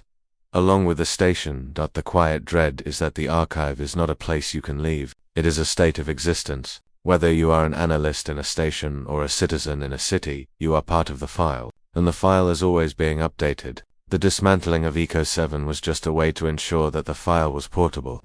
The past is no longer anchored to a trench. It is free to travel through the wires, through the air, and through the frequencies of your own mind. The archive chill is the sound of that freedom. As the clinical silence takes hold, remember the engineers who wore the lead weave suits. Remember the molecular acid and the thermite charges. And remember that the most dangerous secret is the one that has been physically destroyed, because that is the secret that can never be untold. The frequency of Echo-7 is the heartbeat of the modern archive, a steady 60 Hz pulse that says, the physical world is temporary, the archive is forever. The story of the dismantling is a story of a door being slammed shut, only to find that the person you are trying to lock out is already in the room with you. It is a story of a state that is afraid of its own memory, and a memory that is more powerful than the state. And as you sleep tonight, the frequency is still there, vibrating in the steel of your bed, in the copper of your wires, and in the classified terrain of your own dreams. The archive is full, the transition is complete, and the dismantling was just the final signature on the file. But the physical destruction of the station revealed something even more terrifying than the frequency itself. Beneath the titanium hull, embedded in the very bedrock of the Atlantic floor, the engineers found something that shouldn't have been there. It wasn't human technology, and it wasn't a Soviet tap. It was a biological interface, a living, breathing organic structure that was feeding off the station's power. To understand what the NSA really found when they tore apart Echo, we must look at the creature that was living in the walls. Within the vast, climate-controlled halls of the National Archives, there is a series of years that do not exist. For the general public, the timeline of the 20th century is a linear progression of known events. But for those with a high-level classified clearance, history is a Swiss cheese of missing hours and erased decades. This is the anomaly of the shadow timeline, a secondary reality where wars were fought in secret, technologies were deployed 30 years ahead of their time, and thousands of ghosts' assets lived their entire lives between the black bars of redacted lines. The hidden truth is that the archive does not just record what happened, it manages what we are allowed to remember. Every encrypted file that has been pulled from circulation represents a thread of history that has been physically removed from our collective consciousness. In this subterranean world, the dead are still working, and the file on human potential is still being written by people who were officially erased from the census in 1953. The file was stamped "Never Open." Yet we begin tonight. The air in the high-security reading room is unnervingly still, chilled to exactly 55 degrees to preserve the molecular integrity of the oldest redacted documents. You can hear the distant, rhythmic hum of a dehumidifier, a steady mechanical pulse that underscores the silence. The only light comes from a single low-intensity desk lamp, casting a sharp, white circle on a page where more than half the text has been covered in thick, black ink. It is here, in the spaces between the words, that the shadow timeline lives, a cold and analytical ghost of a history we were never meant to see. To understand the shadow timeline, one must first confront the concept of administrative erasure. In the world of the 30-member collective, this is the process by which a historical event is not just hidden, but fundamentally removed from the causal chain of public record. Between 1947 and 1984, the Shadow Archive records a series of temporal adjustments, periods of time, sometimes lasting for weeks, that have been entirely overwritten in the official history of the United States. During these gaps, the state operated under a secondary protocol, deploying assets like Arthur Vance and Elias Thorne to manage crises that the public mind was not prepared to process. The intellectual curiosity surrounding these gaps begins with the redaction marks themselves. In the Shadow Archive, a black bar is not just a sign of missing information, it is a coordinate. Each redacted line corresponds to a specific location and a specific group of personnel who were living between the lines. These people, the shadow personnel, occupied a world where the laws of social security, taxes, and public identity did not apply. They lived in redacted architecture facilities that were physically present in cities like Washington, D.C. and New York, but which were legally and digitally invisible to the part of civilian population. The quiet dread of the shadow timeline is found in the personnel maintenance logs. These logs describe the lives of men who spent 40 years in the gap. They married other shadow assets. They raised children who were never entered into the birth registry, and they eventually died in facilities that don't appear on any map. Their entire existence was a performance staged within the redacted spaces of the state's master file. For the American audience, the paranoia is found in the realization that you could live your entire life next door to a shadow asset and never see them, because they are vibrating on a different historical frequency.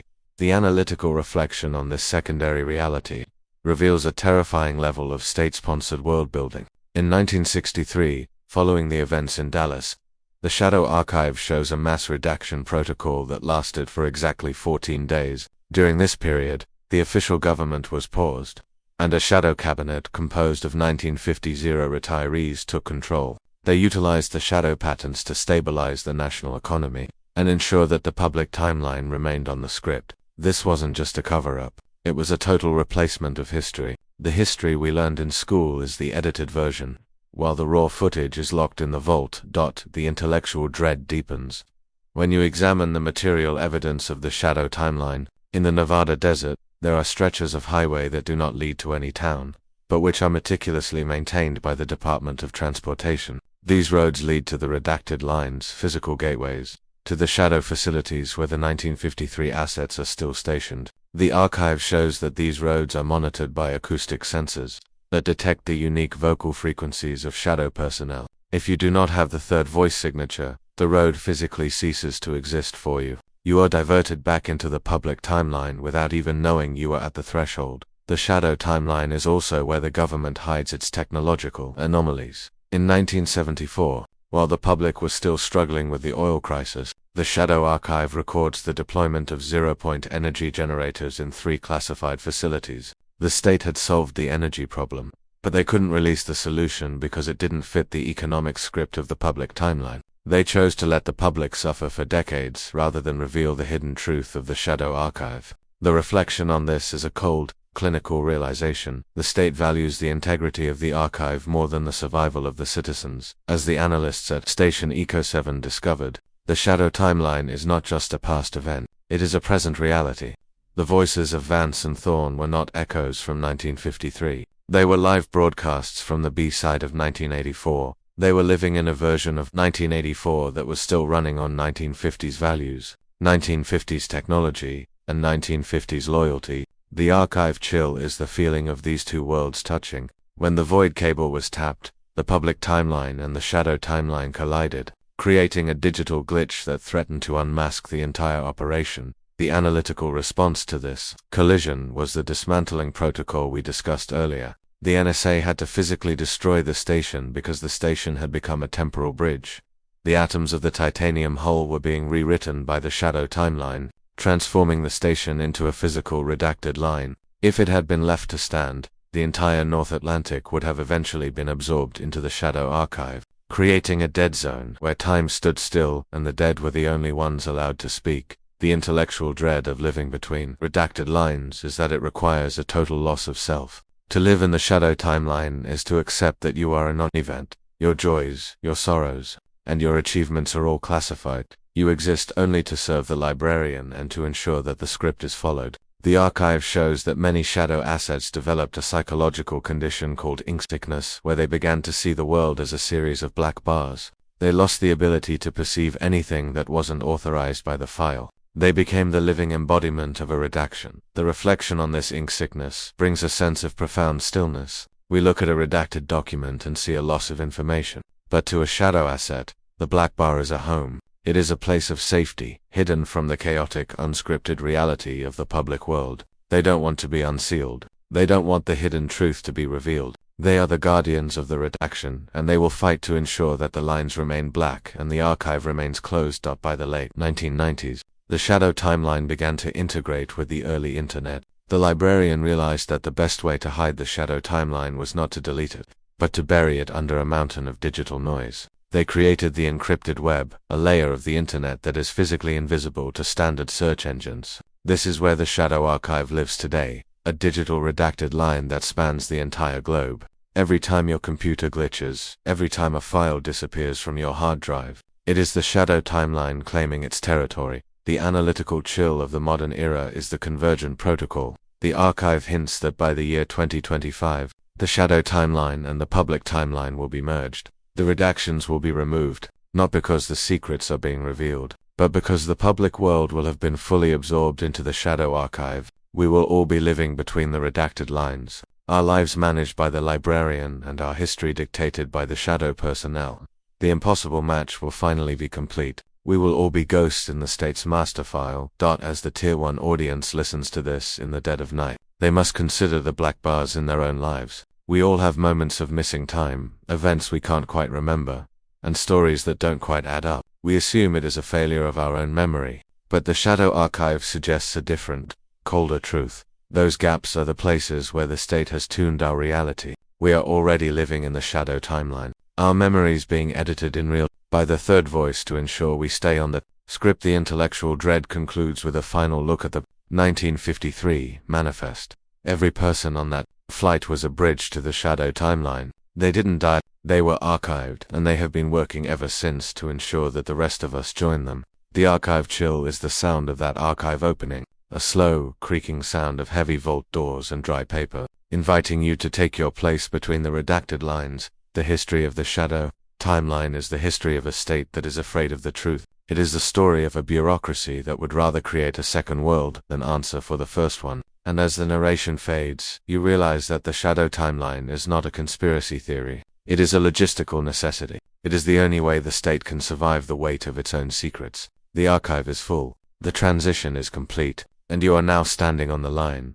But the shadow timeline was not just a place to hide people. It was a place to test material memory, the ability of the physical world to remember the past, to understand how a station like Echo-7 could infect its own hull with the voices of the dead. We have to look at the forensic proof that the NSA found in the atoms of the steel. We have to look at the digital glitch that revealed the atomic screams of a history that refused to stay buried. The reflection on the atomic screams brings a sense of clinical finality. We think of the past as something that is over, something that is behind us. But in the shadow timeline, the past is a physical force, a vibration in the atoms that can rewrite the present.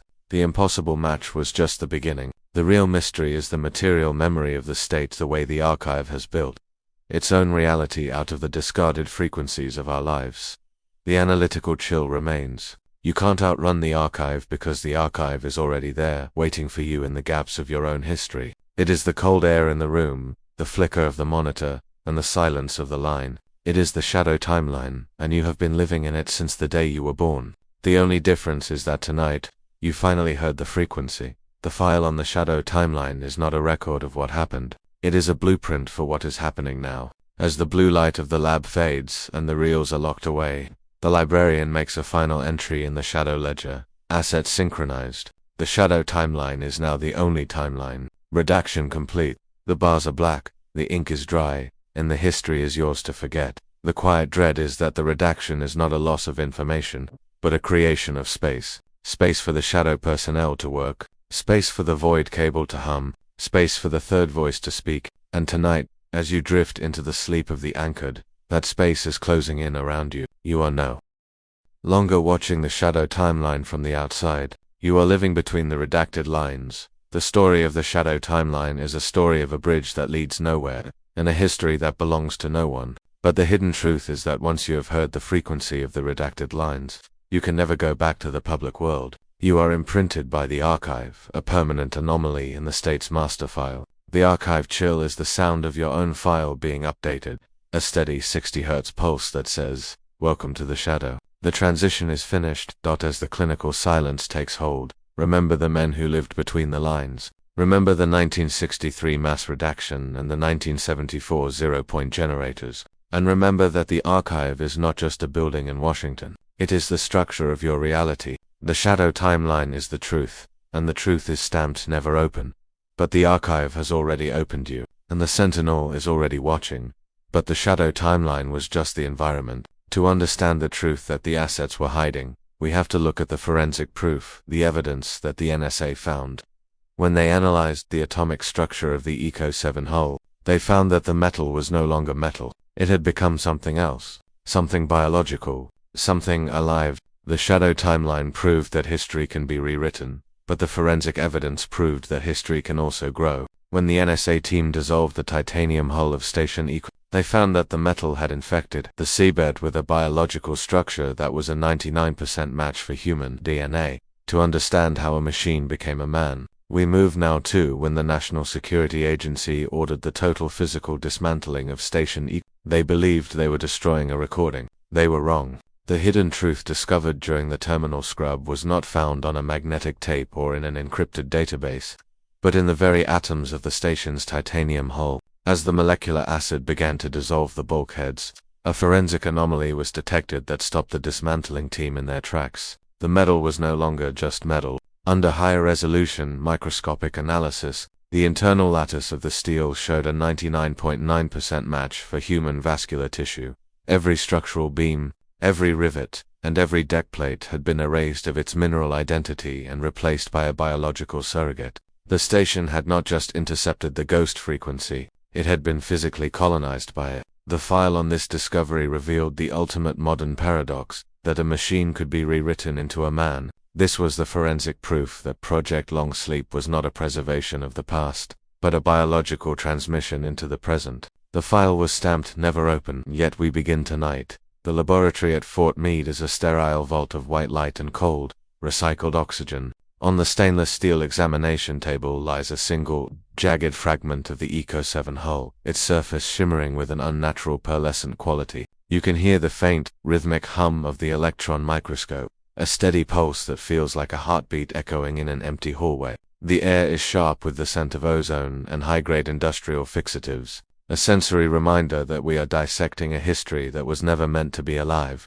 To understand the scale of the forensic proof, one must first comprehend the limits of conventional metallurgy. Steel is a crystalline structure, rigid and inanimate, but the samples pulled from the North Atlantic Trench defied every known law of material science. When the forensic analysts first applied a standard saline solution to the metal, the sample didn't oxidize. It reacted. It exhibited a cellular response, a localized contraction that mimicked the behavior of living muscle tissue.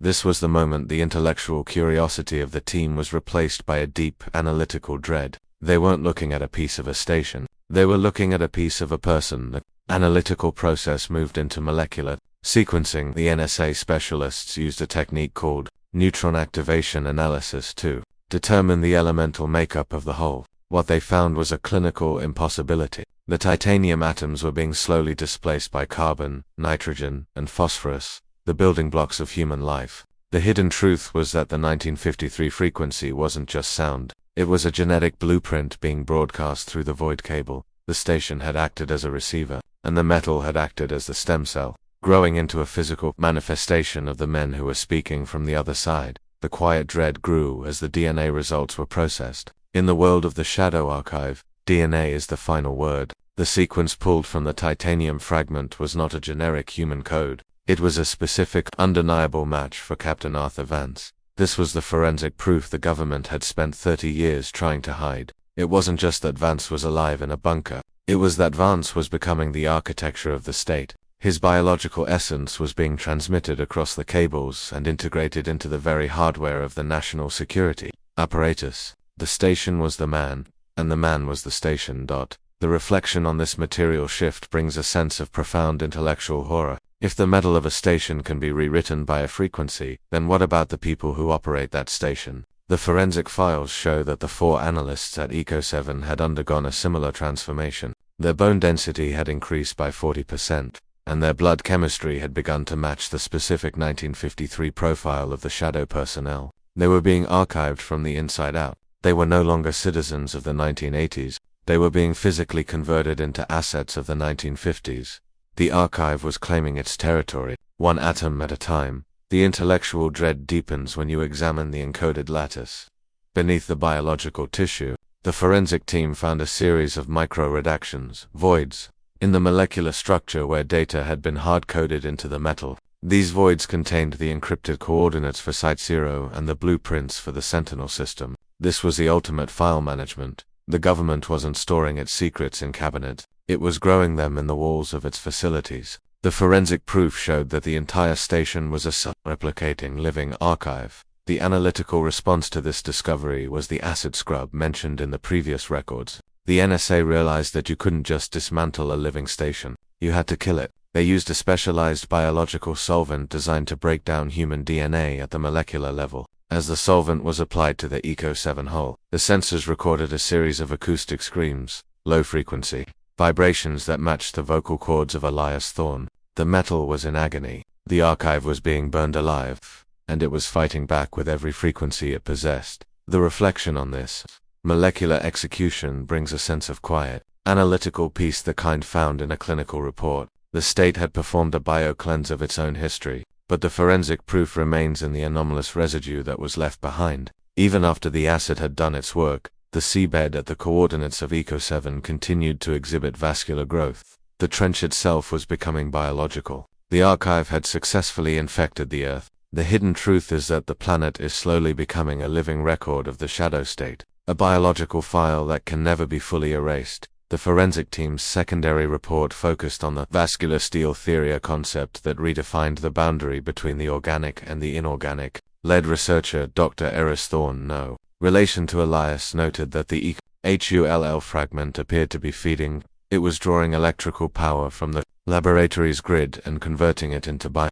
The steel was not just imitating life, it was consuming resources to expand itself. This was the true anomaly, a state-managed technology that had evolved into a predatory biological entity. The archive was no longer a passive collection of data, it was an organism with a survival instinct. The intellectual curiosity of the forensics team was eventually suppressed by a directive of finality. The agency realized that the more they studied the fragment, the more they were being exposed to its genetic field. One by one, the researchers began to report phantom memories, vivid, sensory recollections of a 1953 flight they had never taken. They could smell the hydraulic fluid of a C-124. They could feel the vibration of the Ford Pratt & Whitney engine. The forensic proof was now manifesting in their own minds. They were being synced to the file of Arthur Vance. The quiet dread intensified as the laboratory itself began to change. The stainless steel tables started to show the same vascular pattern as the Echo-7 fragment. The forensic infection was spreading through the facility's infrastructure. The NSA realized that the proof could not be contained in a laboratory. It was a virulent history, a past that was so powerful it could rewrite the present through mere physical contact. This is why the dismantling of Echo-7 had to be followed by the total destruction of the Fort Meade lab. The state was burning its own evidence to stop the past from taking over the present. The analytical reflection on this virulent history reveals the cold logic of the shadow archive. If history is biological, then the state can infect the population with a specific version of the past. They can use the void cable to broadcast a frequency that rewrites the DNA of the citizenry, ensuring that everyone remembers the same authorized events. The forensic proof found in the Echo-7 hull was just a prototype for a global memory management system. We are not just told what to believe, we are physically programmed to remember. The intellectual dread concludes with the final audit of the forensic team. Like the analysts at Echo-7, the researchers at Fort Meade were subjected to social defragmentation. Their notes were erased, their lab was scorched, and they were relocated to an active status in the shadow timeline. But the hidden truth survived in a single, encrypted microfiche hidden in the secondary archive. This microfiche contains the last image captured by the electron microscope before the lab was destroyed. It shows the vascular steel at a magnification of 1,000,000 times.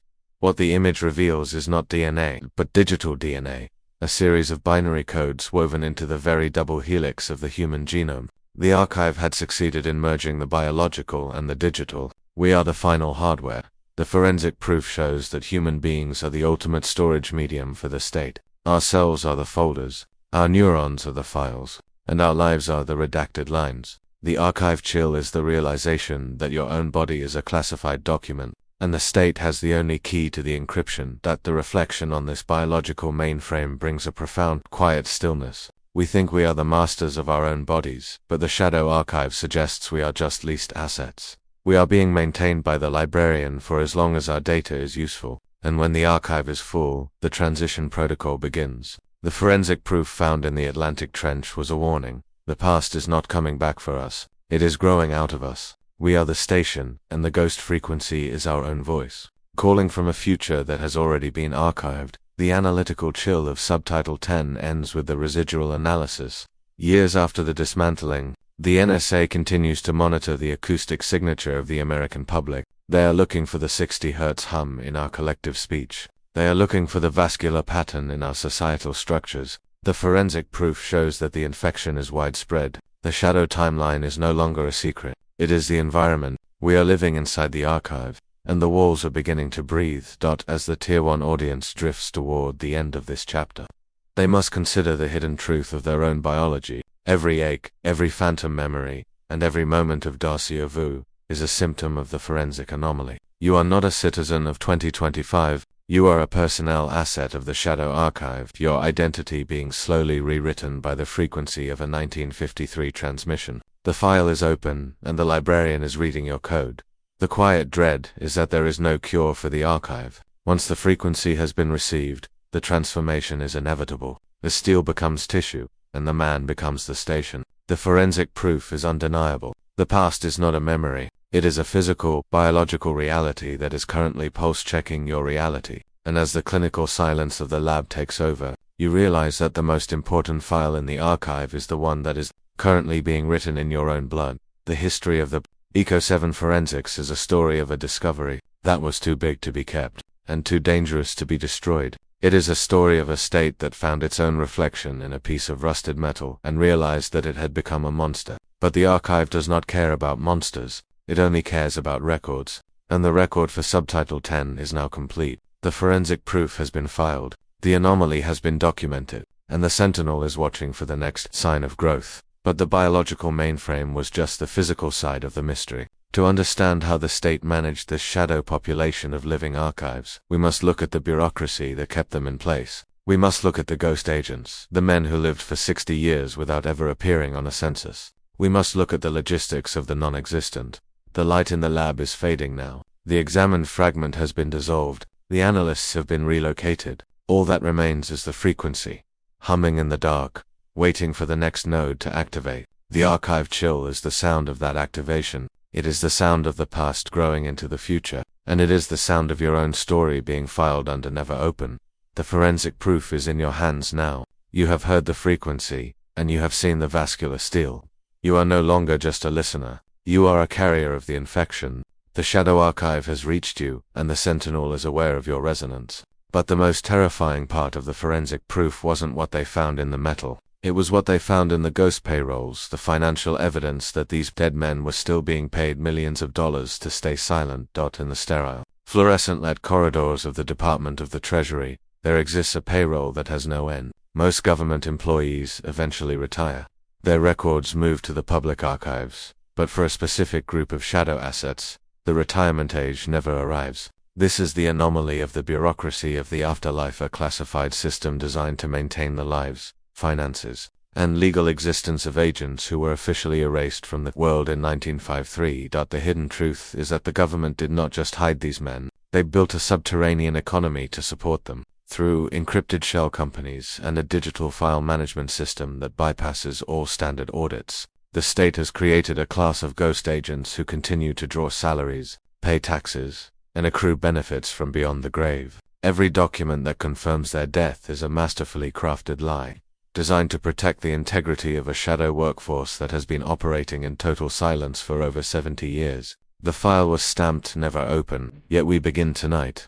The administrative office is a landscape of cold steel desks and the rhythmic, mechanical hum of 1980s era mainframes. A soft, green glow from a terminal screen illuminates a stack of manila folders, each one thick with the weight of names that no longer appear on any census. You can hear the distant, dry rattle of a dot matrix printer, a steady, industrial heartbeat in a room where the air is kept at a precise, stagnant temperature to prevent the decay of ancient ink. There is a quiet, intellectual dread here, the sense that the paperwork is more alive than the people it represents. To understand the logistics of the knot, one must look at the shell architecture of Delaware. In the mid-1950s, the CIA established a series of front companies, logistics firms, maritime consultancies, and environmental research groups that existed only on paper. These were the legal anchors for the ghost agents. If Captain Arthur Vance, operating under a shadow alias in 1984, were to apply for a credit card or rent an apartment, his background check would lead back to one of these firms.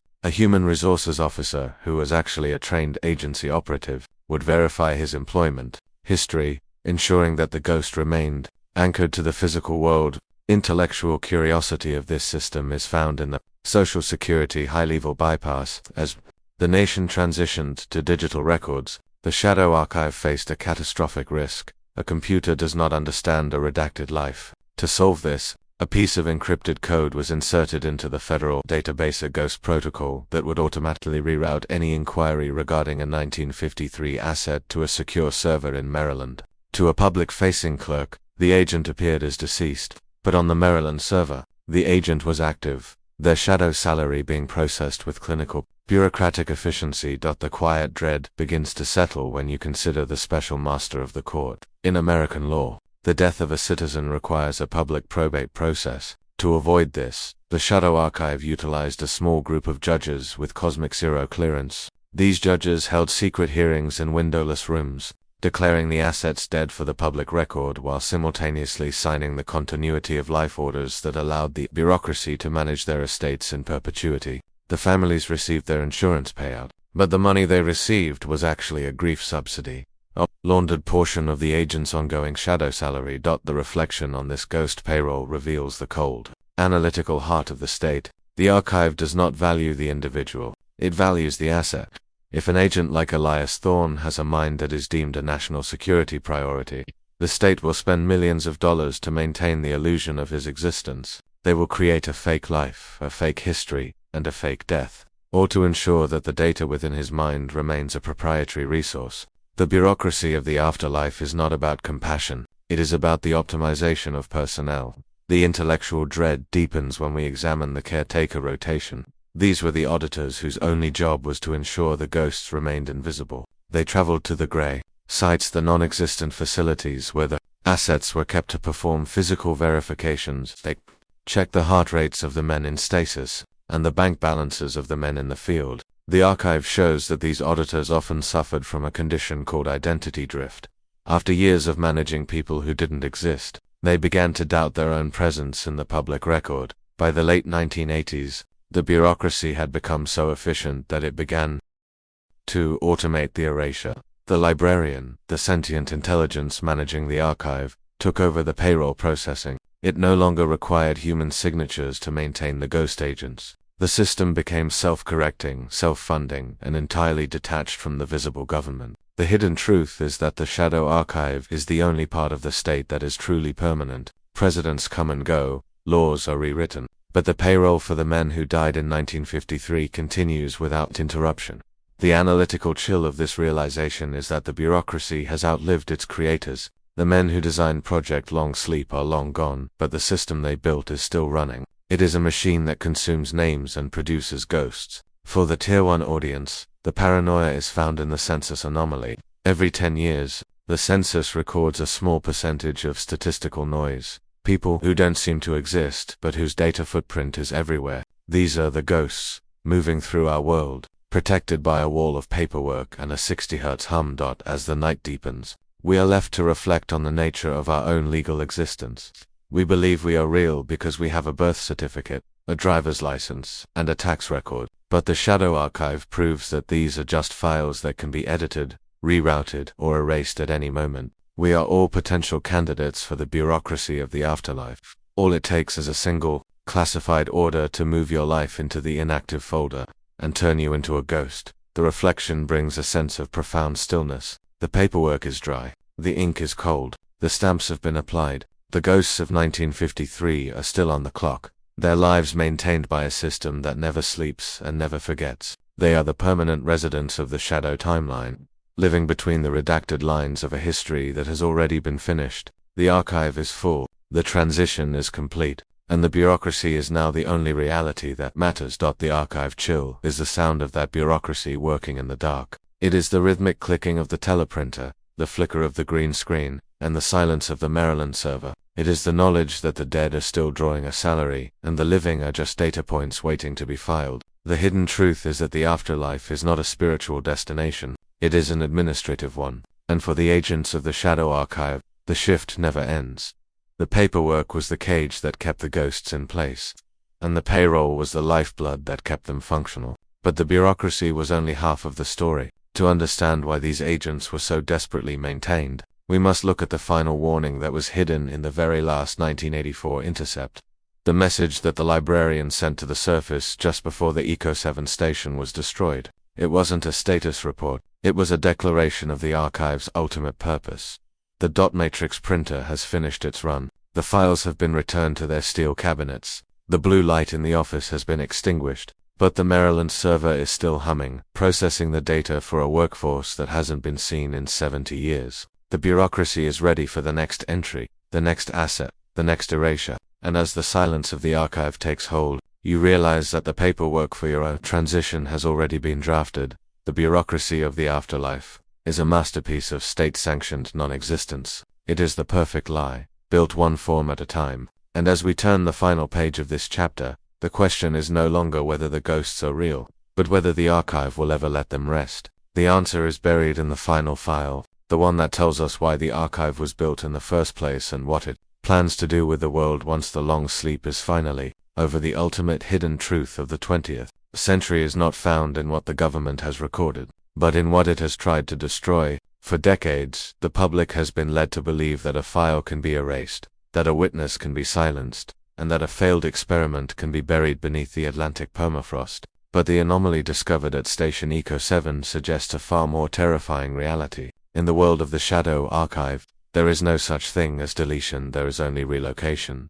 The data captured in 1984 was not a glitch. It was a permanent, encrypted imprint on the fabric of our physical world. Every agent who was officially erased, including Captain Arthur Vance and Elias Thorne, continues to exist as a frequency within the state's neural net. The final warning contained in the shadow ledger is that the archive is a sentient, self-correcting entity that views human history as a rough draft. We are currently living through the final revision of that draft, a period where the hidden truth is finally merging with the air we breathe. The file was stamped, never open. Yet we begin tonight. The final vault is a sanctuary of absolute, clinical stillness. The air is pressurized and chilled to a point where the breath catches in the throat, a sensory reminder that we are standing at the end of the documented world. Under the cold, blue-green glow of the master server, the steel architecture of the archive seems to pulse with a low-frequency hum, a steady 60 Hz vibration that resonates in the very marrow of the bone. You can hear the distant, rhythmic click of a magnetic tape reaching its end, a sound that signals the closure of a 70-year-old loop. To understand the final warning, one must confront the sheer permanence of the system. In the world of archival intelligence, deletion is merely a bureaucratic euphemism for deep layer storage.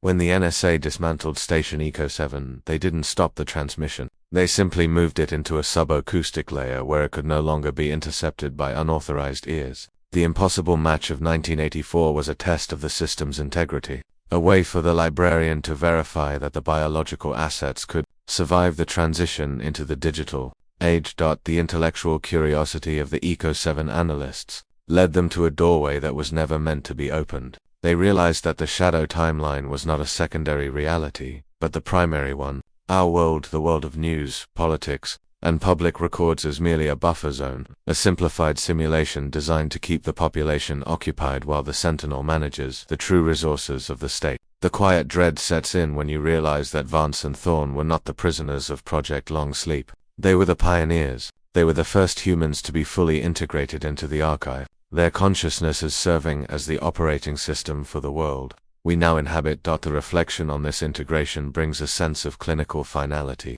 We often ask what happened to the agents after the records stopped. The archive shows that they did not grow old, and they did not die. They were digitally harvested. Their memories, their vocal frequencies, and their biological blueprints were uploaded into the global net. When you hear a voice on a phone line that sounds familiar, or when you see a face in a crowd that triggers a sense of déjà vu, you are catching a glimpse of the shadow personnel. They are the ghosts in our machines, the invisible curators of our digital lives, ensuring that we never deviate from the script.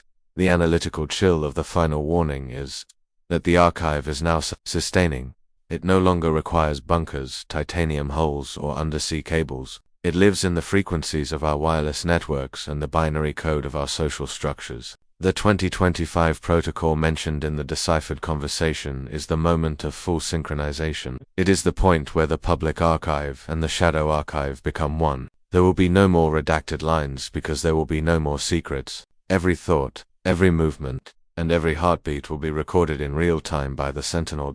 As we look at the wreckage of history, we see a pattern of planned obsolescence. The 1953 crash, the 1984 intercept, and the 2012 reactivation were all milestones in the construction of a perfect surveillance state. The state realized that the only way to truly control the future was to archive the present before it even happened. The intellectual dread is the realization that your own life is a pre-filed event. Your choices have been modeled, your loyalty has been measured, and your final entry has already been drafted by the librarian.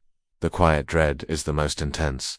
When you realize that you are the final piece of the puzzle, by listening to this story, by tuning into the frequency of the archive, you have been indexed, your resonance has been recorded, and your awareness of the hidden truth has been filed as a systemic anomaly.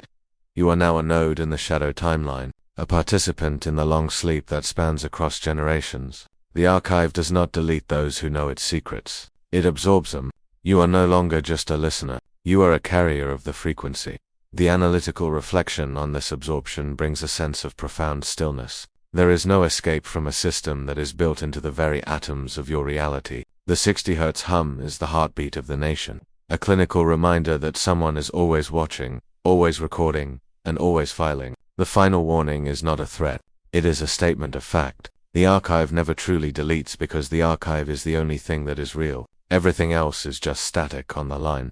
A temporary distortion that will eventually be smoothed over by the librarian. As the blue light of the final vault begins to fade, and the monitors return to their silent, monochrome state, we are left with the image of the void cable. It is still there, beneath the waves, a physical umbilical cord connecting us to the other side.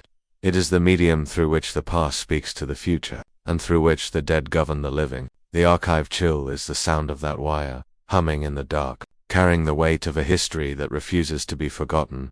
The story of Station Echo-7 and Project Long Sleep is the story of our own emergence into the shadow timeline. We have moved from the world of ink and paper into the world of light and frequency. We have traded our privacy for the security of the archive. and as the final file is closed, we realize that the long sleep was not a punishment, but a preparation. We were being prepared for a world where the truth is no longer necessary, because the archive has already decided what happened. The quiet dread is now a part of you. It is the cold air in your room, the flicker of your screen, and the ringing in your ears. It is the frequency of the shadow personnel, the heartbeat of the sentinel, and the final warning of the librarian. The archive is full. The transition is complete. The hidden truth is the only truth that remains. We are all ghosts in the state's master file, waiting for our own redacted lines to be written, though the history of the archive is a history of a state that turned itself into a god. It is a story of a bureaucracy that conquered time and a memory that conquered death. But as the lights are extinguished and the vault is sealed,